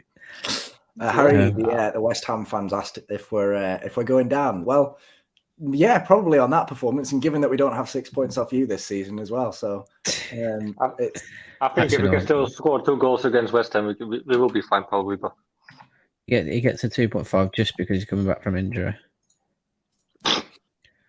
Solid argument. Didn't do too much. Hayden 3.5. He didn't do too much wrong, but yeah, you're right, mate. Didn't do too much right either. I'm not just going to give him a 4, lads, because he didn't do anything right or wrong. Like, he was pretty piss poor, to be fair. He's off the pace. It's not his own fault. We were lacking completely in that midfield, but Maximin had to keep dropping deep to come and fill in that midfield.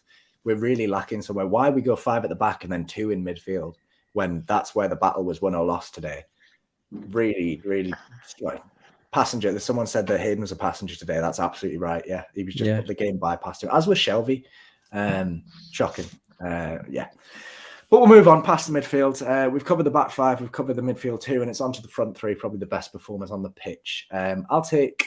Who should I take? I'll take Alan. I'll take Saint-Maximin. I'll give him a. I'll have a 7 for Saint-Maximin because after losing the ball in the midfield.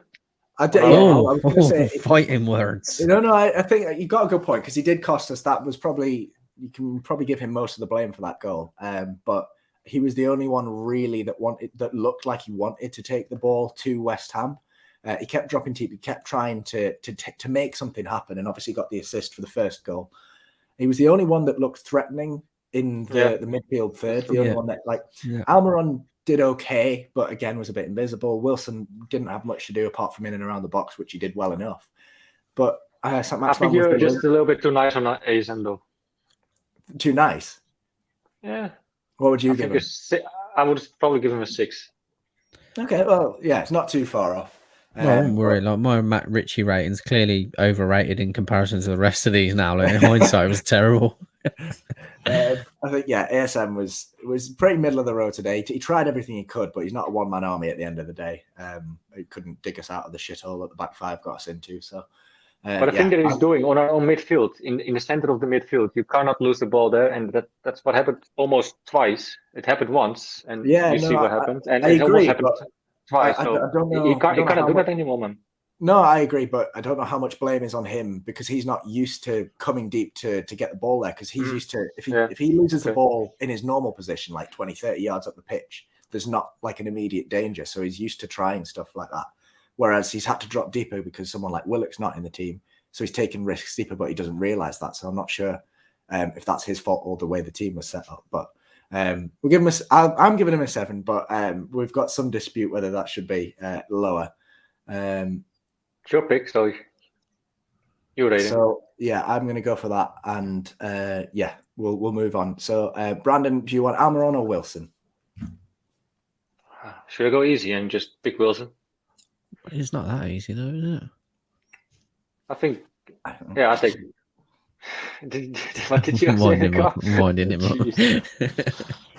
Jesus Christ. No. Wilson did okay. 7.5. I would like to say first goal of the season after how many minutes? 4 minutes it was? Yeah. 4, right? Yeah. So yeah, I expect a lot of Wilson today, this season. Did already. After the first half, didn't see him much. 7.5 is fair enough. I think he's the man of the match. To say. You think he's man of the match? Yeah, fair enough. Yeah, I think We'll carry on and we'll talk about that one afterwards. But yeah, so 7.5, you think? Yeah. Fair enough.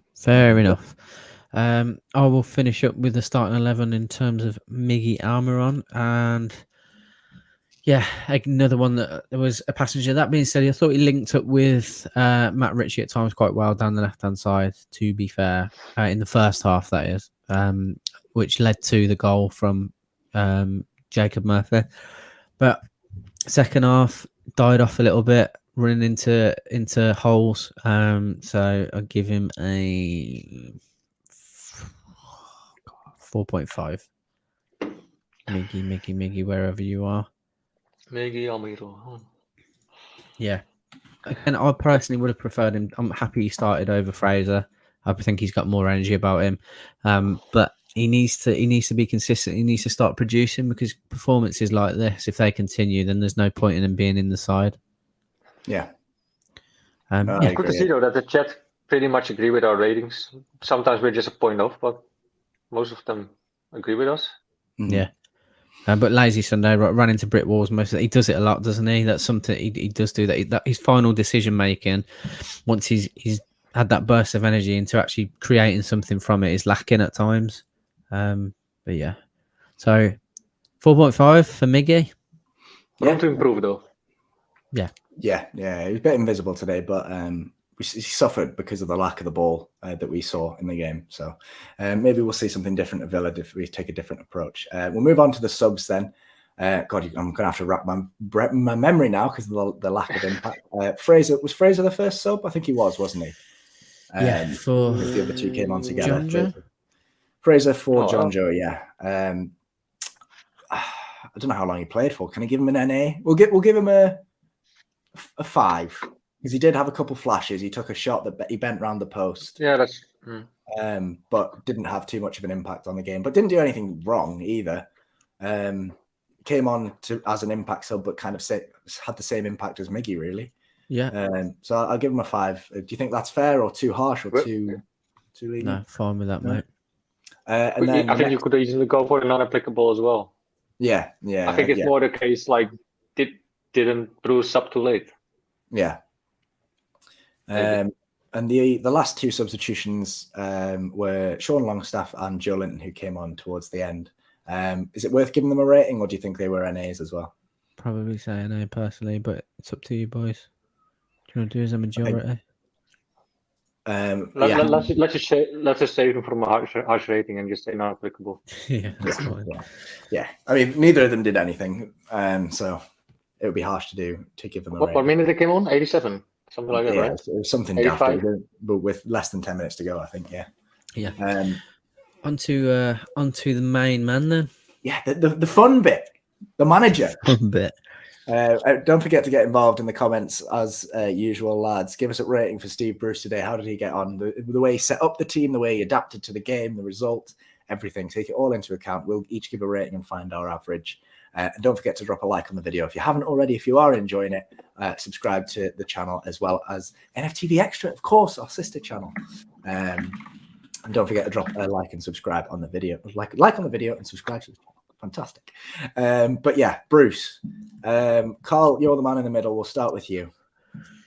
Oh, I honestly thought, you know what, we're going to be able to give him a positive result today and build on the crap that he actually says. But no, it was like you said earlier, we were brought back down to earth pretty quickly. Going in 2-1 up, you think, right, we've got a real opportunity to make either push on and get another goal or make a couple of changes and really try and shore it up rather than just keeping how it is and just sitting back and doing nothing different at all. Obviously the penalty was a real turning point, and that's not his fault, but it's just the back five starting Kraft over Lascelles, for example. Piss poor decision.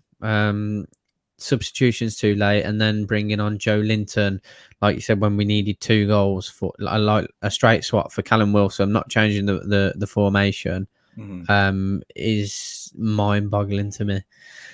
So I would give him I don't want to be too negative, but then we were 2-1 up and we just conceded 3 goals to lose 4-2. So I'm gonna go a 2, and I think I'm being generous.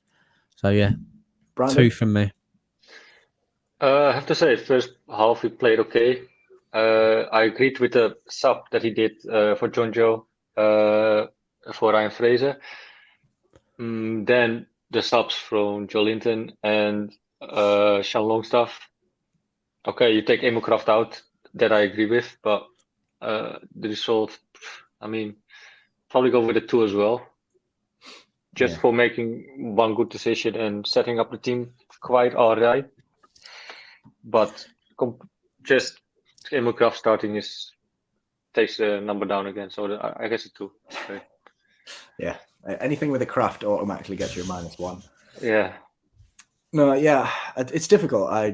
The substitution should have came much earlier when that 3rd goal went in. Definitely when the 4th goal went in. And maybe the personnel could have been different as well.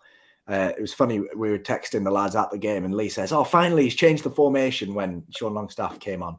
It turns out he hasn't changed the formation. He's just taken Kraft off, put Longstaff in the midfield and put Hayden at centre-back. So refused to adapt to the game, tactically inept as always, Steve Bruce. Bloody hates tactics, we know this. So yeah, I'm going to toe the line with this one, and I'm going to say 2 as well.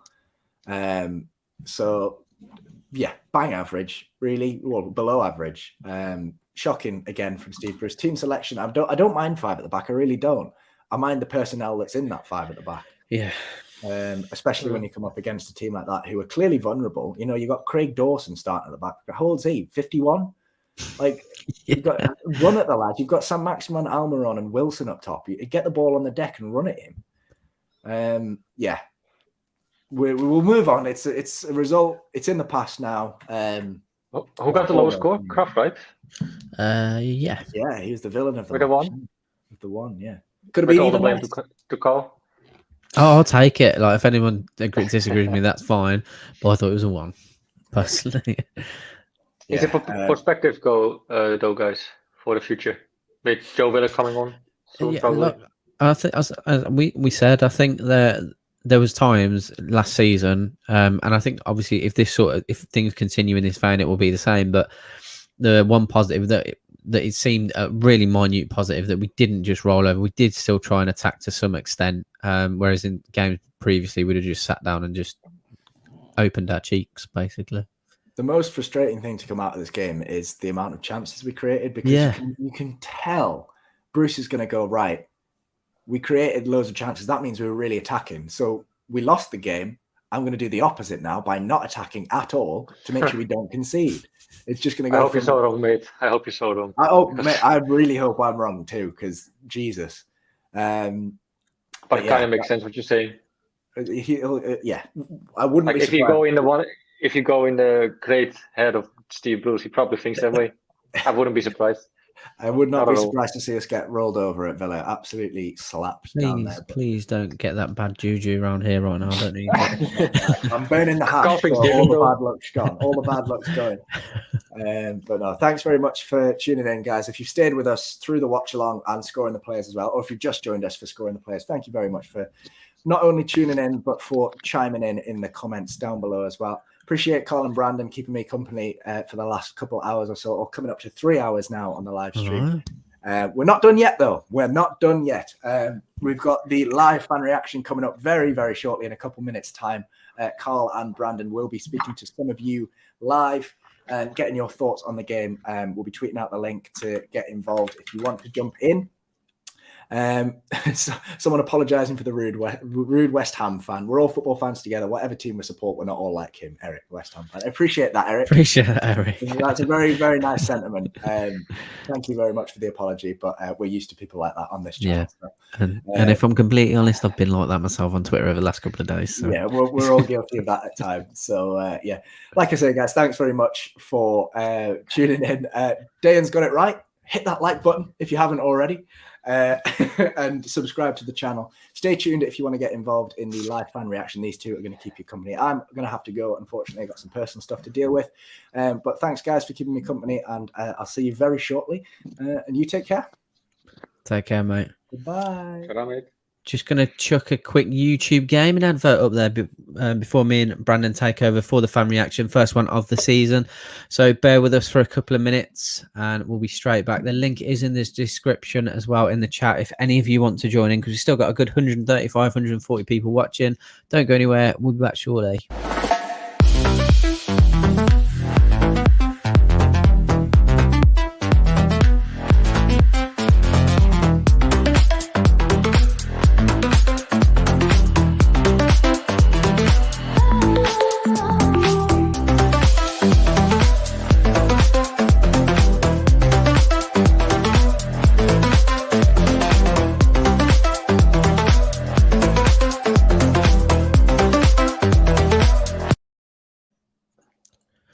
He's gone. He's left. He's left already. Is there anything? No, let's just go to this one. He's in the toilet. Can everyone hear him? He's left his microphone on, pissing away again. He always gets caught out. Jesus. Okay. That's I just funny. try to be as quickly as possible, man. That's fine.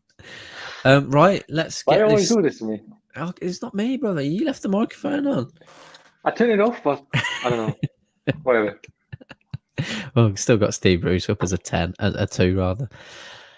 But yeah, we're back, mate, with the fan reaction. I can't wait to get everyone in here. Stressing about what a crap result was it again. Why can't I get rid of that? We've got Steve first. We'll bring in one at a time for now. Welcome, Stevie boy. What's going on? Well, it's a very different conversation from what we were having at half time, mate, to full time.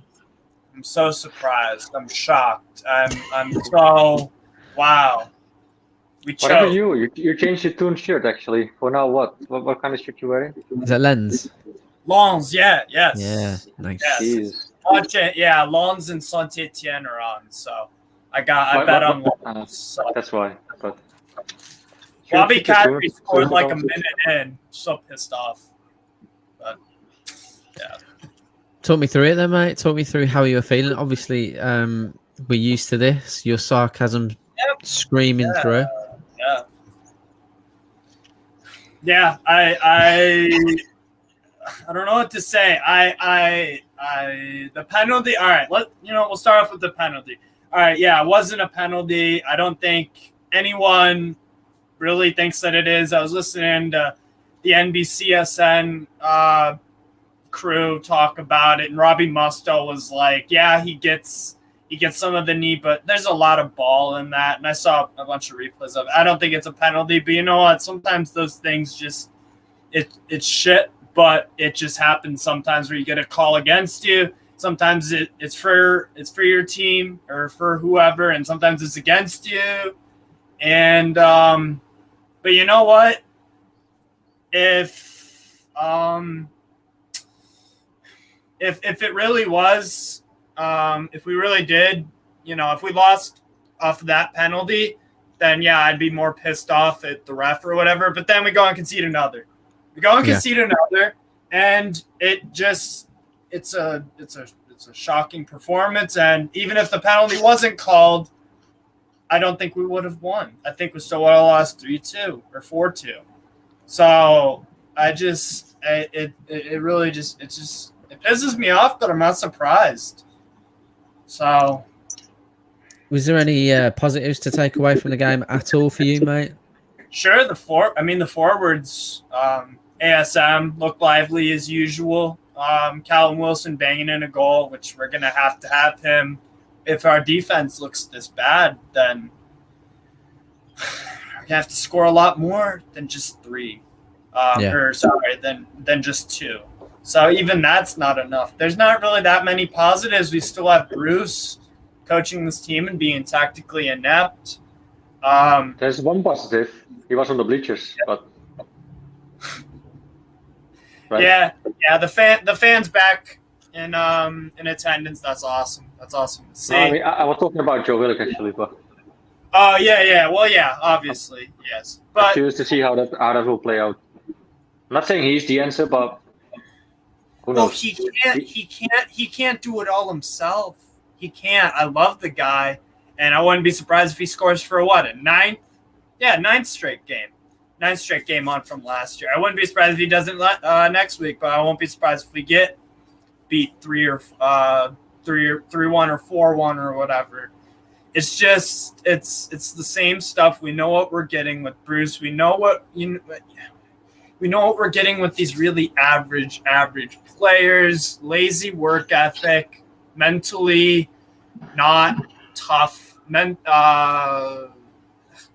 don't even know what to say. It's fucking terrible. It's terrible.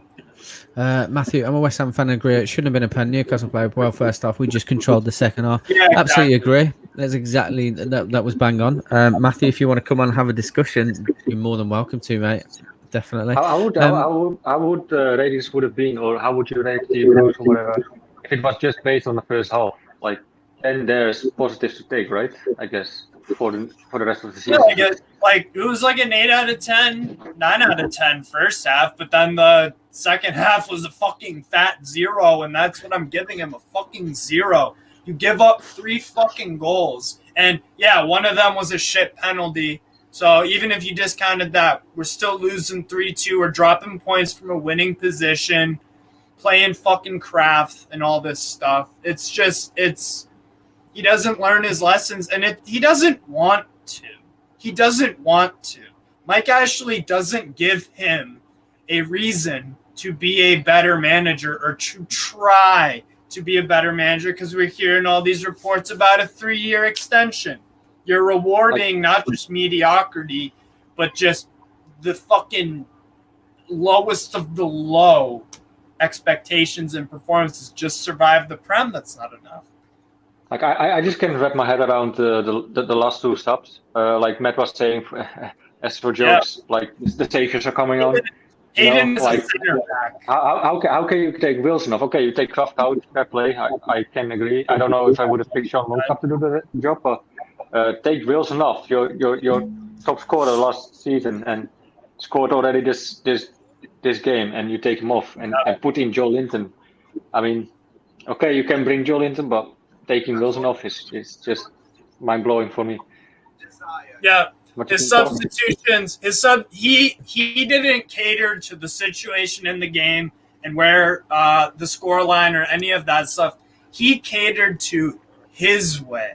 He put on the players for his formation. It's all about him keeping his job, because no other fucking team in this country or any of the other 4 divisions would want fucking anything to do with him. And it's all about his system and, dusting ourselves. And it's all this bullshit. And it's just, and like, why? I think I figured it out. I think he just loves the criticism. He's just like he loves the critic, and he just like it's like a weird fetish for him, probably. Yeah, it's like, oh my god, I get everyone hating, and it's just, he's fucking terrible, and I really don't think we're gonna survive this year. It's early doors. I hope I'm wrong, but seriously, if this guy is in here, that is the detriment of our fucking team. Joe Willock can score. If Joe Willock scores fucking 3 next week or whatever, do you really trust our back 5 to not concede 4 or 5, or at least give up? Well, if you just start putting up the back line properly, you leave your captain out that you had almost for all last season, last season. Sells. I don't know if he was unfit or whatever, but other than that, I can't see a reason why you wouldn't start him. Yeah, it's terrible. And then we let Lejeune go to Alaves. So it's really poor. It's really, really poor. So I don't know. I don't know. I just like to give it a few more games though before I drag any conclusions or make any. I've seen enough because Bruce has been here for a while. We've had a sample size. We've had a very fair amount of sample size, and then now we're saying, oh yeah, now we're gonna sell. Not that Andy Carroll would have been like the savior or whatever, but it is an extra man out of the squad. We have a lesser squad. We brought in one. We paid Muto to leave, and Lejeune is out. So it's just, we've seen it. We've seen it before. So, Carl, do you agree with Steve? Have you seen enough already as well? Well, in terms of Steve Bruce's. No, I mean like for the rest of the season, are we going down like he's saying? Oh, if it continues in this vein and form, obviously we're going to be in and around it as we are. I said I'm going to try and give him the benefit of the doubt a little bit more than I did last season, just because of where we ended up finishing. But today hasn't filled me with confidence because he hasn't learned from his mistakes last season. And I agree, like when you're 2-1 up, you shouldn't be, regardless of the penalty, you shouldn't be sitting back and then absorbing 3 goals at home as well. Not away, we're at home in front of 52,000 people. And like Matt rightly said in the watch along, a lot of those people seeing the likes of ASM, Callum Wilson, first time in the flesh. First half was a fairly decent performance, fairly decent. Yeah, we 2-1 up. Yeah. Good start. I can't take it away from that. But it's about how you finish. And we didn't finish. We didn't even bother crossing the fucking line. Yeah.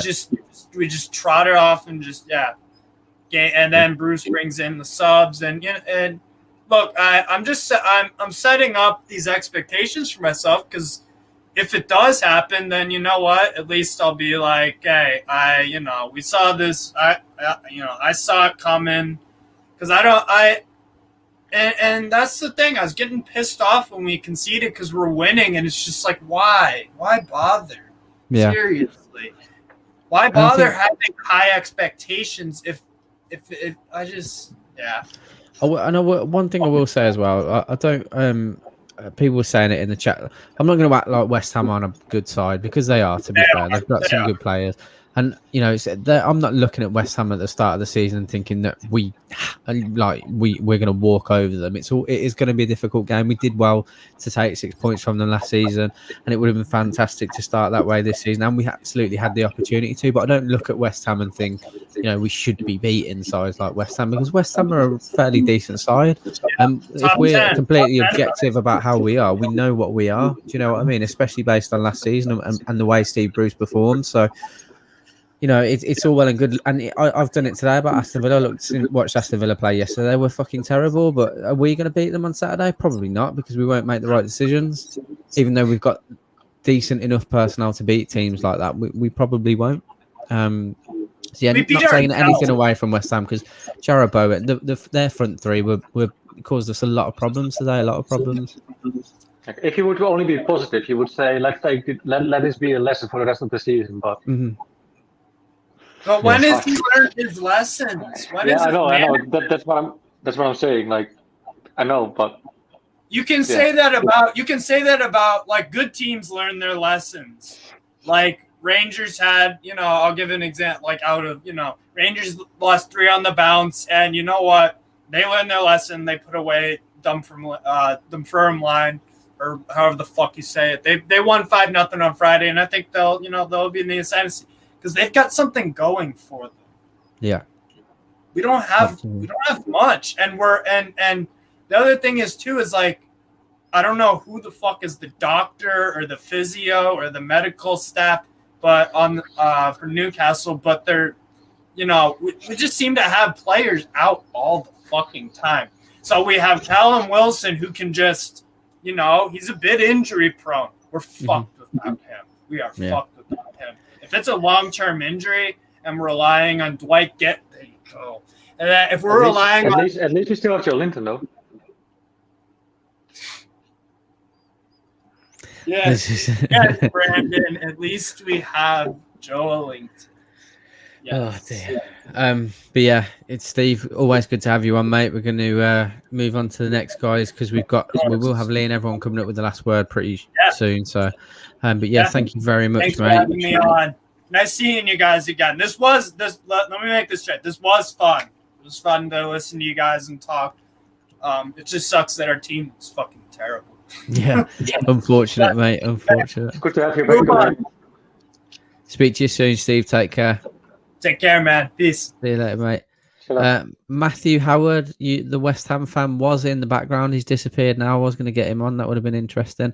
But next we've got Dylan, and we'll bring Andrew in as well. Good evening, afternoon. How are we all? Dylan. Well, yourself. New season, same story. Yeah, You sound really bad, mate. What? We cannot hear you properly, I think, right? Is that you it? have the problems, Wako? How are you doing, Andrew? That better? Good yourself, Brandon? No, not bad. Okay, I can do better, of course, but, It's good to see everyone, Kane, but can we just talk about John Joe Shelby, please? Yeah, but Andrew, you start, mate. I saw you comment in the chat. You quick on. Mate, everyone keeps giving him this tag of a Hollywood player, and he played 3 great passes, which I'm sure probably give him a 1 on one of the scores that you give him, Cole. I know he got 2, but he won the ball back for the first goal, great. Yeah. But as soon as the stamina started coming into it, he was jogging the whole game. He was miles off the pace, miles away. And Matt Ritchie, great cross for the goal. He let the ball bounce in the area, could have given a penalty away for the elbow. We've seen them given, let's say. I just can't see why Lewis is not getting the game ahead of Ritchie now. Like, he's a £50 million left back. Bruce has got to kind of at some point go, well, look, I've sanctioned the deal. I've got to give him a go. You know, I'm a fan of Ritchie at times, but the defence, the whole back 5 today was, they had the moments. Murphy obviously scored a goal, but did he have a good game? And I'm a fan of Murphy, and he didn't. No. Ritchie was poor. John Joe Shelby, every time Hayden was busting the gut to go forward today. The problem was every time he did, we lost the ball, and then it was Shelby that was defending. And well, we both know what Shelby's defending is. Hayden was playing as a right winger for most of the game. Like the few times I saw him on the ball, he was literally near the corner with the ball, like on the right hand side. And he's not built like he's not a winger as such or a wing back like. But oh Jesus, You want him sitting, don't you, where Shelby was? yeah. But he did well. He does well in that position as well. Game passed them by. The whole centre midfield for me, the Longstaff sub should have happened as soon as we were 2-1 up. We never controlled the game when we went up. What do you think it is, Andy? Any particular reason why Jamal Lewis hasn't, featured? Well, he barely featured in pre-season, did he? I don't think he featured much in pre-season either. I know we all got on his back a little bit throughout the start to the middle of the season that he needed to be dropped and things, but he's never recovered, has he? And I don't understand why. It's hard to think because when you looked at him in a Norwich side, you couldn't really look at him and go, "Where's his weakness?" I mean, he's got a turn of pace. I think when the ball is played behind him, he's a little bit suspect. Yeah. But if you're playing three at the back, you've got that little bit of cover for him in that situation, but your two centre midfielders are going to help out in that situation, and we do not have them two centre midfielders. And I think that's why Lewis doesn't play. Richie's, as much as he's got the endeavour and he's willing, but he let the ball bounce in the box. You don't let the ball bounce. You got lucky there, It's the first thing you're taught when you're a kid. As a defender, don't let the ball bounce in the box. He's 5'8". 2 fouls, 6'2". He's never going to win that ball. No. So he put in trouble straight away, and I just think you've got to, at some point, put a bit of faith in the kid. For me, I mean, Richie's better further forward up the pitch. It proved by the cross today. You can't rely on him defensively. Definitely not. And I think when you got the likes of Jared Bowen and Ben Rama, who are very pacey, I want someone like Jamal Lewis who's got pace, to try and match Bowen or Ben Rama. Matt Ritchie, like you say, he's got the endeavour, but he's not the quickest player anymore. He's getting on in terms of footballing age. So, yeah, it's frustrating, very, very frustrating. Come to yourself, Dylan, in terms of, because the back five were piss poor today, which is surprising, Kraft aside, because usually the four of that five would be half decent. It'd be solid, But in terms of personnel, what would you ideally want to see against Aston Villa after today's performance?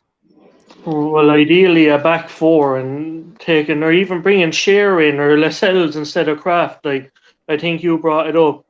Kraft is not a good footballer. He had an okay finish to last season, but he's such a defensive liability, and I think we were caught out by the flank so much today. Like, West Ham had chance after chance coming down either the left or right hand side, and that's no coincidence with Kraft. Kind of was he left centre back or right centre back, one of the other, because the fullbacks we had were always getting up, and West Ham were so quick on the counter.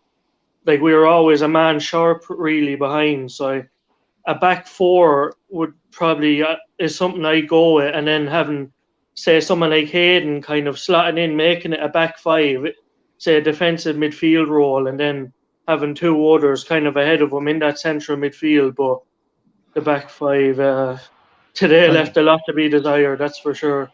I know. I think you both touched on it in terms of the two defensive midfielders per se that we've got weren't very defensive today, or don't really help the centre backs out at all. But I'll say it again, that one time where Kraft has come out from here, he's left the back five to get shirt tight to Declan Rice, who's on the ball, which he managed to do, and then he's got there and he's like, oh no, actually I don't fancy trying to put a foot back in, so I'm going to run back to where I was and just let him drive at goal. One of the most informed players in the European Championships as well. Like, what are you doing? What are you doing? It was just decision making all over the park in the second half was terrible. Decision making, that's kind of the word that doesn't really fit well with our club, be it on the pitch or off the pitch. But no, I think we'll be fine this season, but it will be a long one. Yeah. It's saying a lot when Saint-Maximin's coming so deep to receive the ball. Yeah. So deep. He was receiving the He's ball come back 10 nearly to yards our outside own of his box. corner. Liam made a good point in the watch along. If he normally makes a mistake on the ball, he's normally losing the ball 30, 40 yards up the pitch. So we have got a little bit of a lifeline. So we've got a chance of winning the ball back before it gets to our own box. But today, he was taking unnecessary gambles at time. But it was the only thing that was probably entertaining the people that were at the game. Yeah, definitely.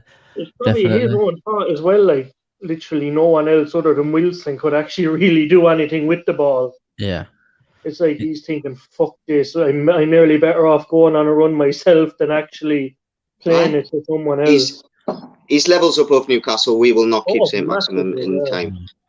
Definitely not. Can I also something against you guys? Because he clearly picked Joelinton over Dwight Gill to replace Wilson. Is the season for Gill already finished, basically?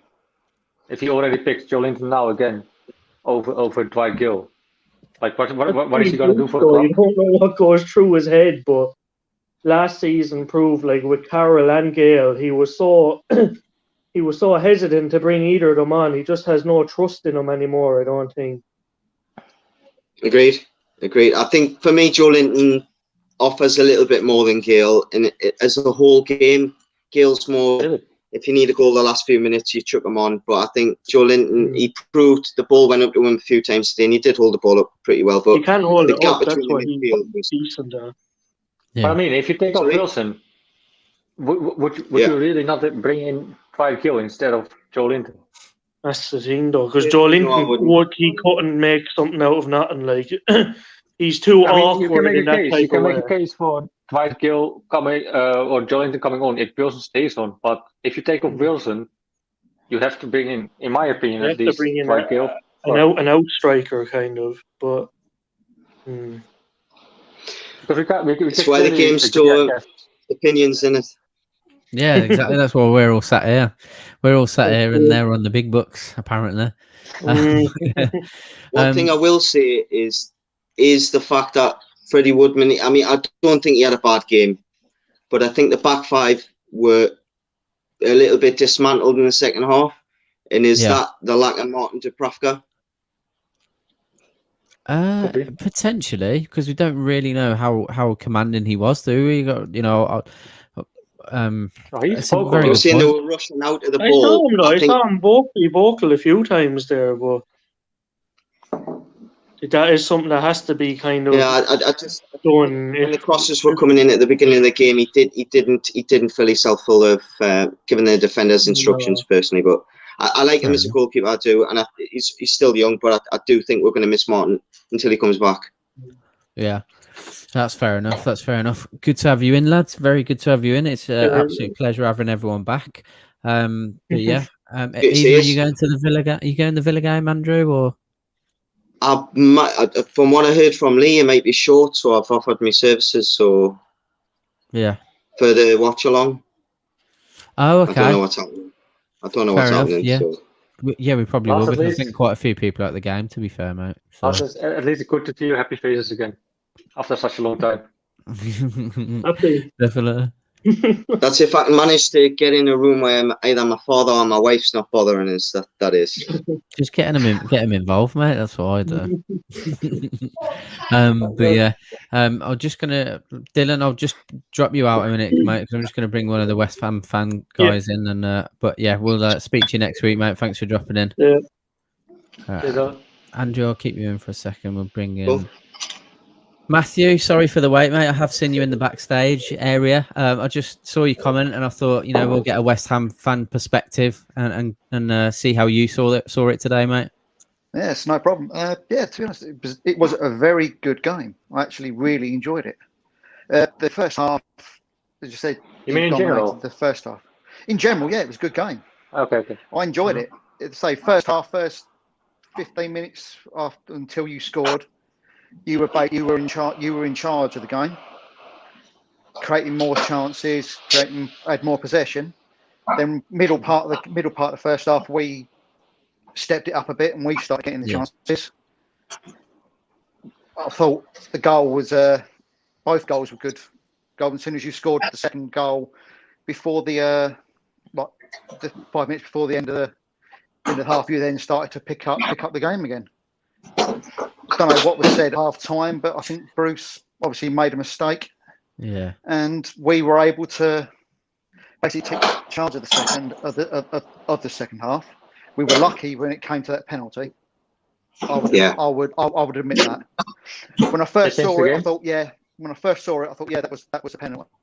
But on looking at it again through the TV, it was a case of no, he got the ball first and then knocked it on to Fornells.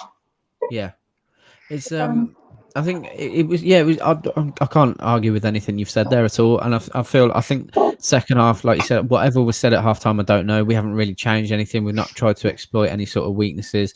But then Jared Bowen and Ben Rama and Fornells just kicked on a gear. Antonio's done well as well.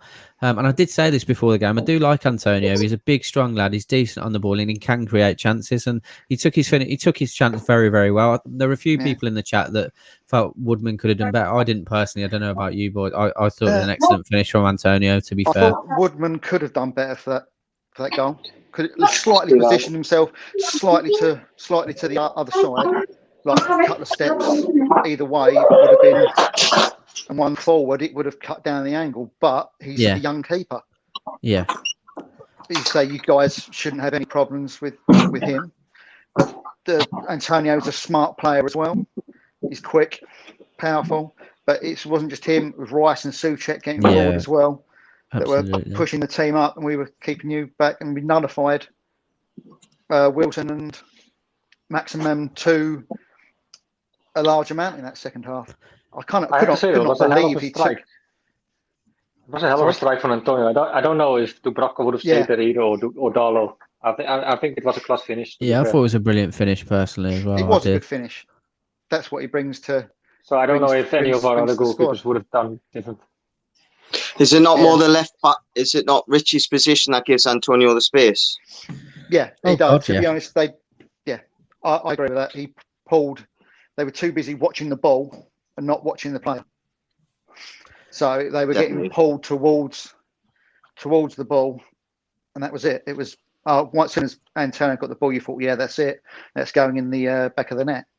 I do not know. You all know what? Yeah, you know what Antonio's about? Pace, power. He's always going to hit the target from that position. That's it. Yeah. It's I do not know why he pulled Wilson off. No, especially not especially for Joe Linton, but not changing the formation, just a straight swap. It was a weird one when you've got to try and get. If I was him, I would have played Wilson and then put Joe Linton next to him. Yeah, definitely. You're trying to chase 2 goals. Exactly. You need your player. Wilson always scores against us. But that's the point what I try to make, like with the other guests coming on, like. If you take off Wilson, you have to bring in Dwight Gill. I mean, what kind of message is this to Dwight Gill? Exactly. I saw something earlier on. I think that people saying Dwight Gill is basically wasting away at Newcastle. And to be honest, I agree. Yeah, I think you leave. I think you leave before the end of the window. Yeah, I'd be surprised if he didn't as well. What? Just with how you guys play. Sorry, go on, carry on. No, carry on, mate. What were you going to say? I was going to say with the way you guys played first half, if you can carry on playing like that throughout the season, you'll be well okay. You will be like anywhere between say 12th and 8th, I reckon. Yeah. Well, that's very nice of you to say, and I hope you are absolutely right, mate. What I'll do before you go is Declan Rice kicking on from a fantastic, couple of months away with England. But I said this before I watched along. I never really give Declan Rice the respect in terms of believing the hype that was around, because there were talks of him a season or so ago going for being worth around 60 million, and you're like, what? Yeah. And then obviously we were comparing him to Sean Longstaff because Man United wanted Sean Longstaff for 50 million, who then has like Declan Rice has far surpassed that. And then watching him in the Euros, like he was absolutely fantastic. What is your ambition with him? Because obviously, if he continues the way he is, and I said this to like, I don't look at West Ham and think we've got to go and beat them, because you've got some very, very good players. To be fair, there are teams that we'll look at in the Premier League and think we should beat them. We've got enough about us, but we don't. I think we'll all agree we don't look at West Ham and think we've it's a foregone conclusion. Do you think you can keep hold of Declan Rice? Do you think someone comes in and gets him? Where do you need to be aiming to keep hold of him now? To be honest, I'm hoping we can keep him this season. Yeah. If he carries on the way he is, next season you're looking someone like Chelsea, Man U, Man City, Liverpool will come in and they will put the bids in. To keep him, we've got to basically what we've got to do is got to invest in the team. We've got to get a striker, central defenders, another midfielders, if defensive or attacking, just to push on, because we've got to finish in European places again to keep him. Yeah, he wants to win stuff. He wants to play in the top competitions. So we've got to finish there. I have to say though, in those positions. I hear numbers around 100 million for Declan Rice. I think if someone is crazy enough to offer that, you should have taken it anyway, any day, right? Oh yeah, the owners will take it. You can easily find, or easily you can find definitely a player for 100 mil who has the same qualities as Declan Rice, and you still have a good profit. Yeah, definitely. If they got £100 million offer, they would take it. The fans would you take it? To be honest, if I was a businessman, I probably would take it. But as a fan, no, I wouldn't. He's worth more to the team. Yeah, really? We saw that today with the runs he was making. How he was stopping attacks, pushing the team forward. So he's worth more than that to the team, to the fans. Okay. I'm not sure if I agree. Markets, he probably is worth 80 million, especially with Grealish going for like 100. Yeah, it's a crazy market at the moment. It really is. Man United need number 6. Yeah, they do. They do. Yeah. At this moment in time as well, like if you had to keep one, who would it be? Would it be him or Souček? I hate to say it, I'd actually keep Rice. Okay. Souček is a good midfielder, but we can go out and we can find other midfielders that will do that job. If we can keep Rice, it's something to build the team around. I would love to keep them both, to be honest. Yeah, of course, because they complement each other. Yeah, I just totally think the other way around, like you do. I just would keep Souček, and that's because you're obsessed with the Czech Republic. It's biased. You're biased. No, still, I mean, 100 million for Declan Rice. That's. I don't think you can get 100 million for Souček. So we've got to look at the game today, haven't we, and say where did Newcastle lose the game today? And for me, it was centre midfield, and Declan Rice is part of that. So he might not be flash on the eye, but he does the industrial stuff. I wasn't a big fan of him in the past, but he just proves time and time again that he does what he's expected to do. Yeah, he does the basics very well. Yeah, he does. He does do them very, very well. Just before I let you go, then Matthew, where do you guys expect to finish this season? I'll be happy with. I'm expecting top half of the table, definitely. Probably somewhere between 8th and 4th. I'll be happy to finish. If we can get back into the Europa League, I'll be very happy. Fair enough, mate. Matthew, absolute pleasure having you on, mate. Thank you very much for dropping by. Thank you for being part of the watch along as well, and good luck to you boys for the rest of the season, mate. Yeah, no problem. Same to you. I look forward to when you come down to our house. Appreciate that, mate. Take care, Matthew. You get you there. No problem. Cheers. Bye-bye. Take care, mate. Bye-bye. Nice guy. Right, Andrew, if you need to jump off, mate, you can. Otherwise, you can stay on. I'm fine. I've just run upstairs, mate. She was making the tea, so. Cool. Well, I always like it if you get fans over from other teams, though. From definitely. You've got to have one in, haven't you? Definitely. But yeah, we'll bring our final guest in, which is Diane. Oh, no, I think we got Diane and Callum. Bear with me a second. I'm just going to jump out for 2 minutes, Brandon. See what it is. All right, boys. Good to see you again. Nice. Good to see you. What you made of the game, mate? Myself. Very good game, my boy. The first half is all right, but second is playing rubbish. Yeah. I think that's the I was quite optimistic, like everyone else, after the second half. After the first half. when you manage to get. I pretty much completely agreed with Steve, who you got on for half time as far as the first half went, but then second half, obviously, it all sort of collapsed. And I think some of Newcastle's defensive weaknesses, especially in those full back positions with Matt Ritchie, and with who's the other one on the right side? Murphy. With Jacob Murphy. I think they were really exposed because they're not good defenders. And on the counter attack, especially in the midfield, I think we've all said this before, but John Joe Shelvey's not got the aggression. He's not got the desire. He's not got the fitness. And it's really a shame, I think, because when I sort of look at him compared to Declan Rice, I don't really see Declan Rice as a better footballer. With the ball.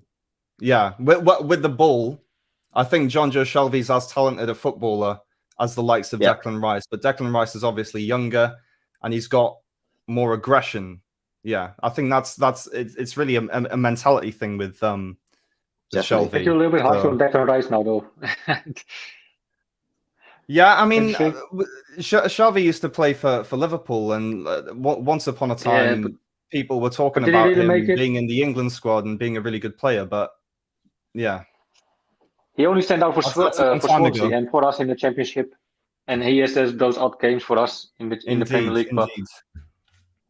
Indeed. I don't know if it's a mentality thing with Shelvey, and I think he's not cut out for this 100%. For this league. What was your guys' opinion on Wilson in the second half? Because I thought he was, although he held the ball up at times, I don't think he got in the game in the second half. I was shockingly Wilson is the substitution.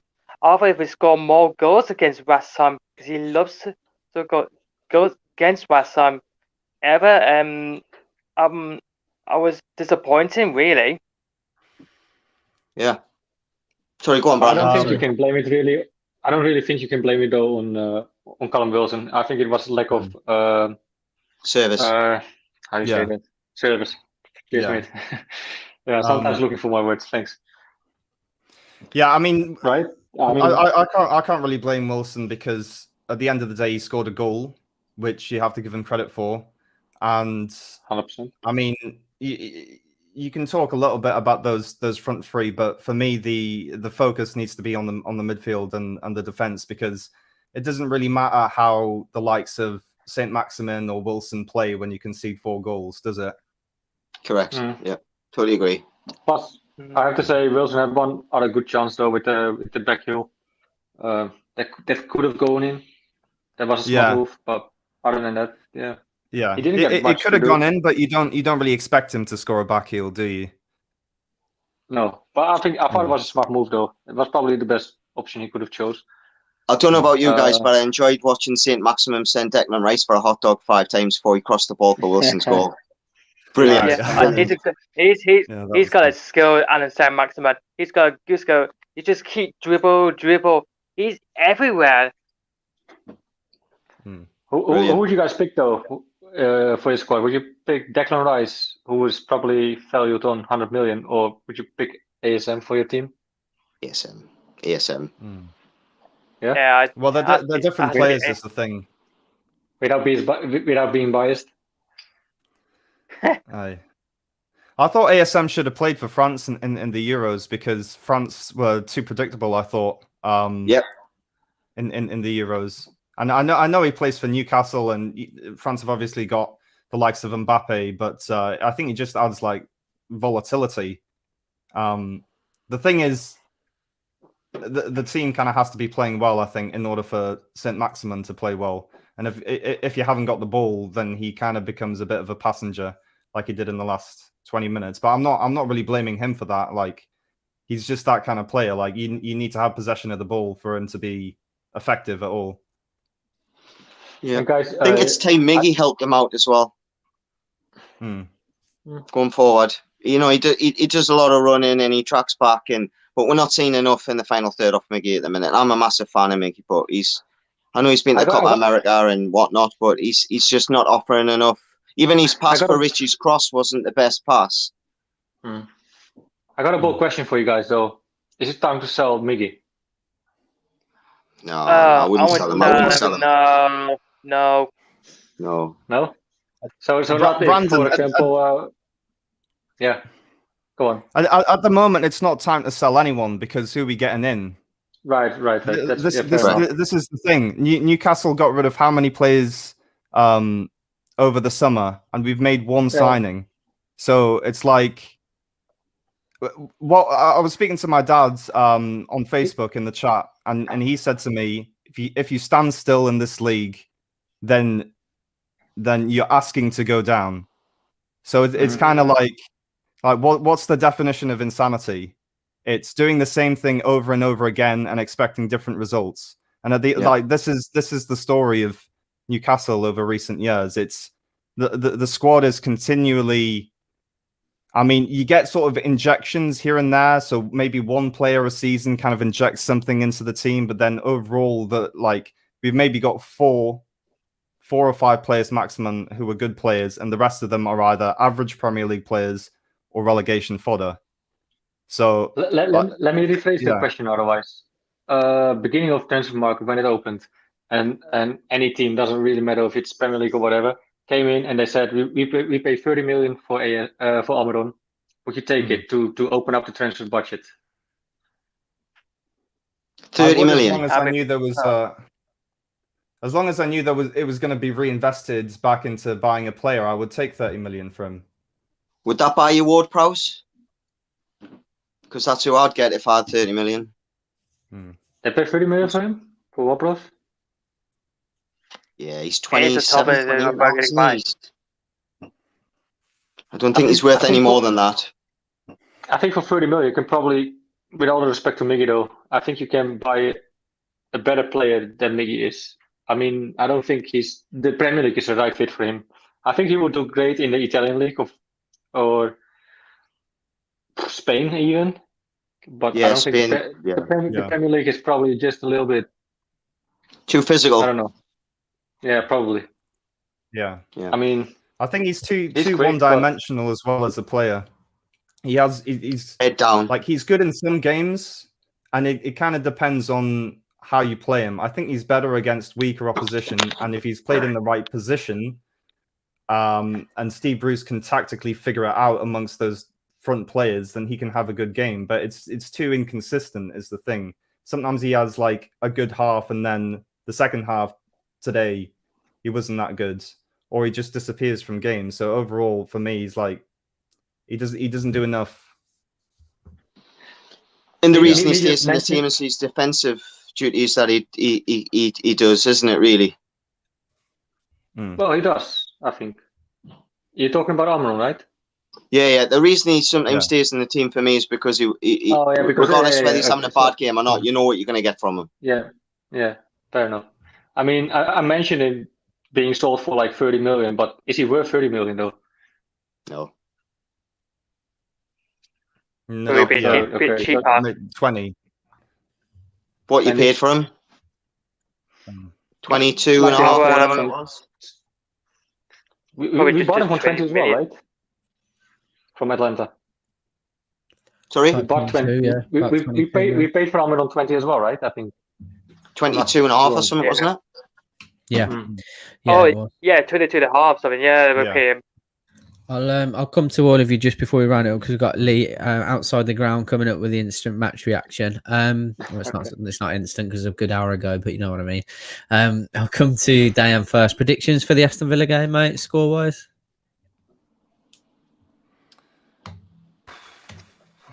It's hard to be positive after that.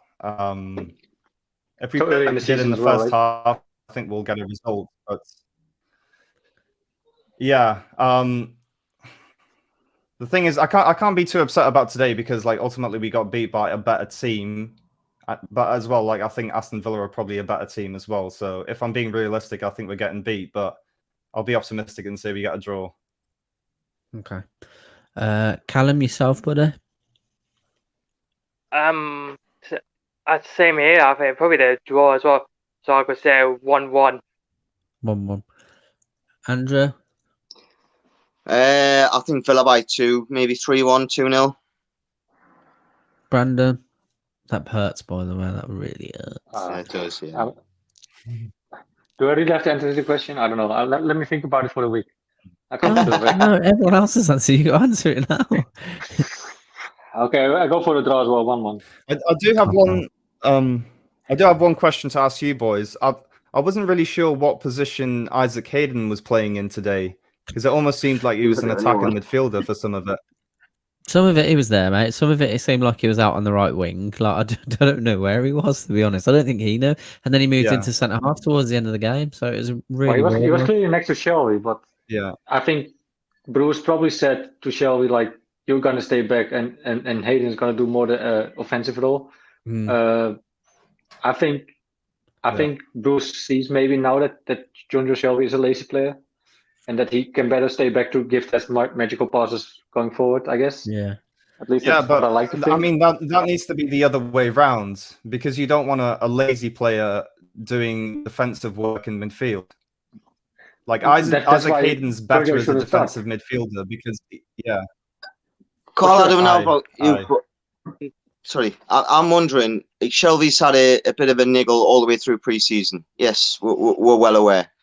So is the reason that Shelby was the one sitting and not going forward to conserve energy? For me, if he's not fit enough, put Sean in. No, this is what we don't understand. And the fact that because of that, we know that, and Isaac's he's come back from a horrendous injury. So we know he didn't look fully fit today, to be honest. So you've got 2 not fully fit centre midfielders, but you've got 1 fully fit midfielder on the bench. And then you've also, like, I don't want to be starting Jeff Hendrick, but you have him. And then you've got, and even Matty Longstaff's not even getting on the bench. So it's, mate, it begs belief. But it comes back to the same thing about Jamal Lewis. Like, why is Jamal Lewis still not getting a look in? Like, it's a very, very strange one. And then you've got Jamal Lascelles, but Amel Craft starting over him. It's just mind-boggling, mate, mind-boggling. But I'm sure we'll be having a similar conversation next week, unfortunately. That being said, I've got to go, lads. Take care. Okay. Absolute pleasure having you all on, guys. All the best. We'll be ending. You guys are on. Great to see you. Take care. But yeah, that will be the end of the fan reaction, lads. We've got Lee and the rest of the guys coming up with the outside the ground videos, instant match reaction, the last word. Lots more to come. But thank you all again for dropping by. It's been great having you all back on for the first game of the season, bar the result, of course. Take care. Have a great week, and we'll see you next weekend at Villa Park. Take care. Okay. Thank you. Bye. Hit that like button. Check it out.